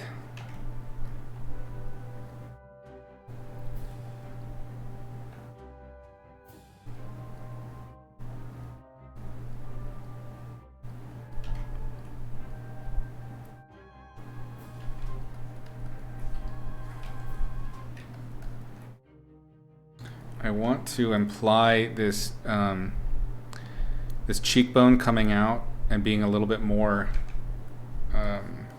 jutting in terms of grabbing the light. So I'm going to start by just kind of implying a quick cast shadow that I'm going to join into the form shadow to really make it stick out.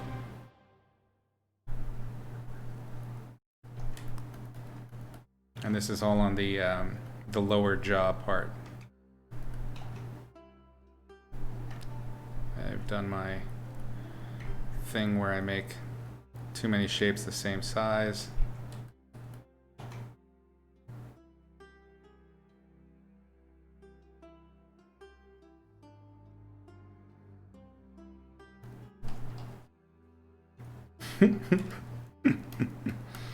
This guy's silly. The RAM being full takes away system RAM. Oh, okay, that makes sense. So it's trying to multitask the system RAM and your image. Okay, that makes a lot of sense. So then I may actually even have it too high already. Some part of me knew that, I think. Maybe, maybe not. Yeah, I got it way too high. Although, if I change it, I'm going to have to restart Photoshop, so I'm not fucking with that right now. I will do that later, though. Thank you for that reminder.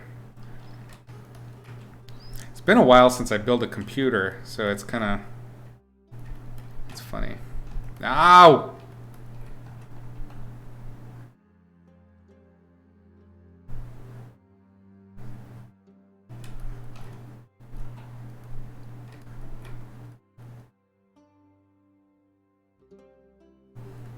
I like the little wrinkly like sub feets. There's like the big feets and then the little sub feets that come with a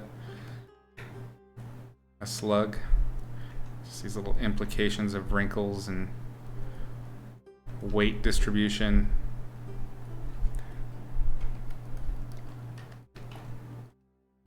Let's do it here too.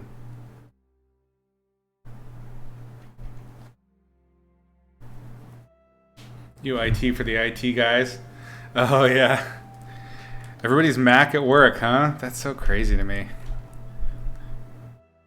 You gots to know them both. But that's a very specific Photoshop kind of thing, isn't it?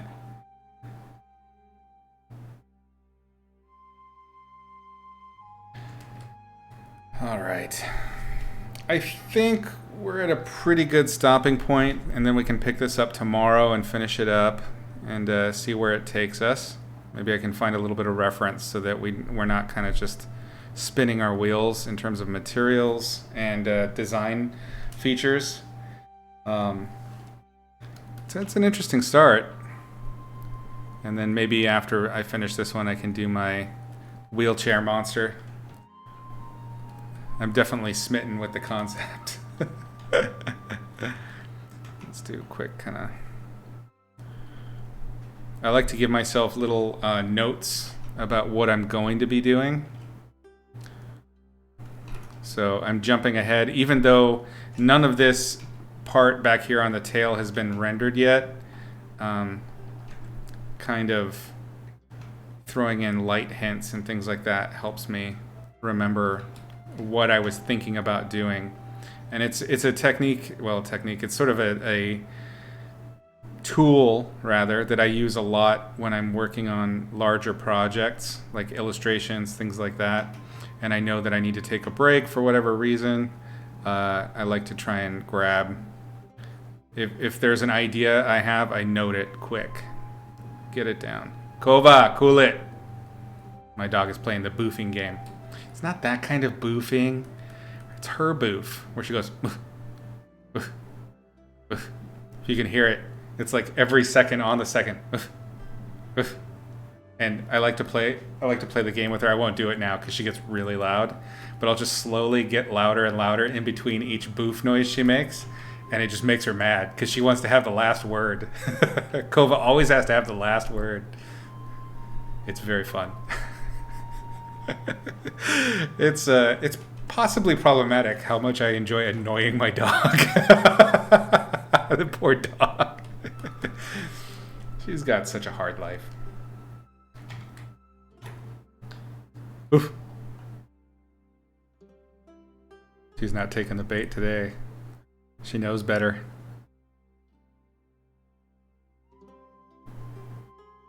This is a note that I'm giving myself for the, I want subsurface scattering there on the dragon slug. And I think I'm going to want some here too, so I'm going to hint at it. If not, it's definitely going to be at least reflected light. So either way, there's going to be light hitting here. I need reflected light there. So there's still a lot to do here.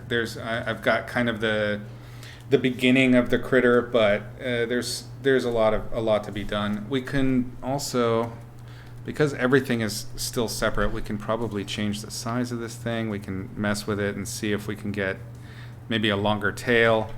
I will leave that decision for future tomorrow, Izzy. Today, Izzy is tired, and we'll save before things crash. All right.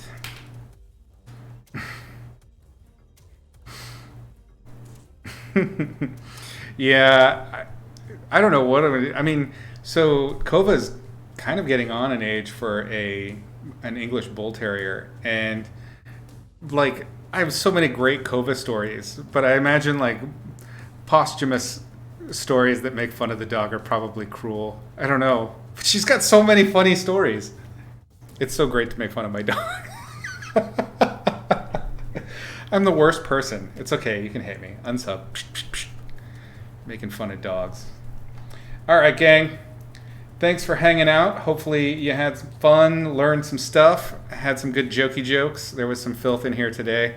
So apologies. Don't ban me. All that good stuff. And anyway, see y'all. Take care, gang. Get another and name her Kovas. That's awful, but hilarious. I will consider that. No more English Bull Terriers. I do not recommend them. They are very difficult dogs to raise. And I raised her from like little muffin size. So thanks, Cypher. Thanks again for that massive sub spree. That was awful nice of you. Thanks for everybody. Peace, bros. Take care. As always, paint smart. Paint sexy. I'm Izzy, a professional writer, concept artist, and illustrator. I've taught painting for a dozen years or so, on and offline. Many of your favorite illustrators and designers have studied with me or under me and have gone on to teach in their own right. You're here because, like they did, you want to learn to paint realistically for illustration or concept art. Well, worry not. You're in the right place. Grab a seat.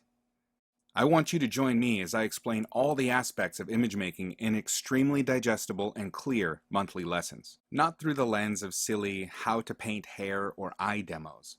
That shit is carnival tricks.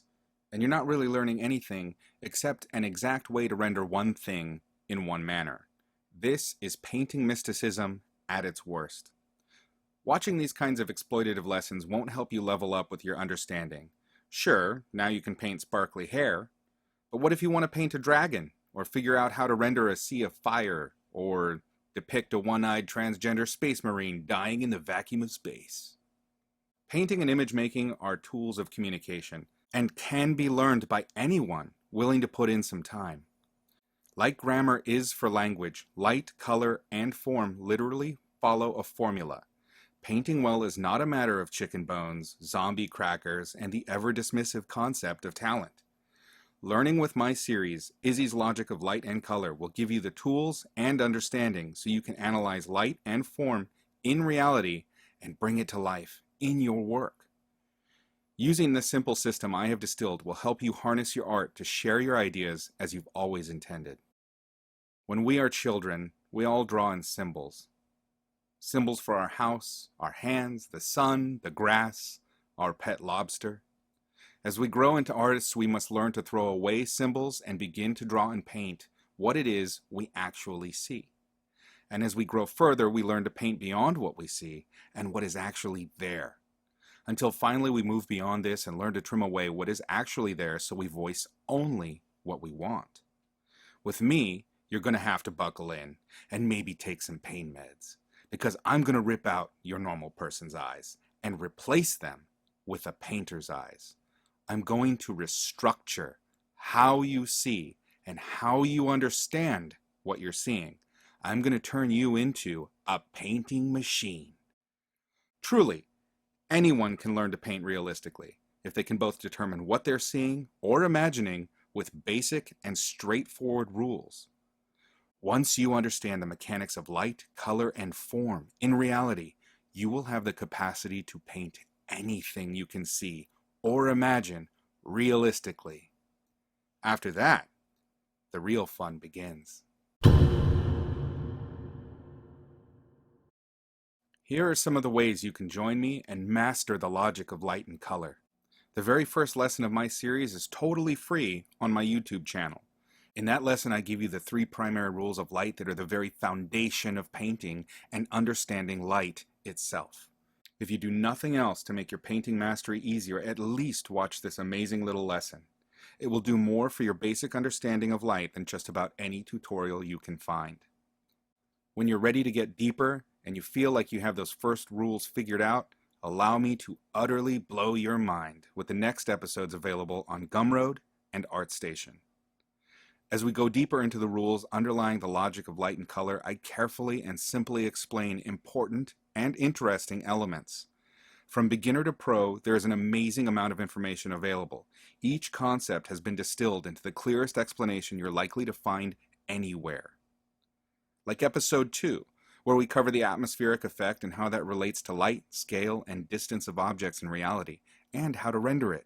Or episode 3, where I hand over the ultimate key to controlling value in your paintings. Episodes 5 through 8 are all about rendering materials. Want to understand the logic behind rendering metal, leather, hair, transparency, damn near anything. I even cover the logic behind painting special effects like fire, neon, or lightsabers in later episodes. The lessons just get deeper and more detailed as I build on the foundations covered in preceding episodes. The 10th gives you the most important rule of composition you'll ever learn to keep your images interesting. The next few episodes cover important painting techniques like my edge control ninjutsu or simplification with the large to small system. We dip a toe in color theory, devote a few episodes to finishing full-blown illustrations utilizing the techniques we've learned so far. Some episodes, like the lighting game or Advanced Exercises 1, the shirt, present cheap, valuable, and practical exercises to give you explosive growth in your development. Episodes 22 through 25 cover painting and illustration, just like I do for Magic the Gathering, from assignment and inception to signing the painting at the end.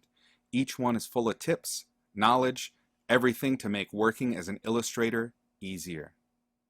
Did you enjoy learning how to paint basic materials? Metal, wood, and such? I got 3 whole episodes devoted to the intricate logic behind painting different kinds of skin. After that, more lessons devoted to pumping life into your portraits and original methods for accurately drawing faces out of your head. From fundamentals to photo bashing, Gumroad and ArtStation have every lesson I create available for purchase a la carte. But here's an even better way to learn with me. Stay current with my latest lessons on Patreon for the lowest price available.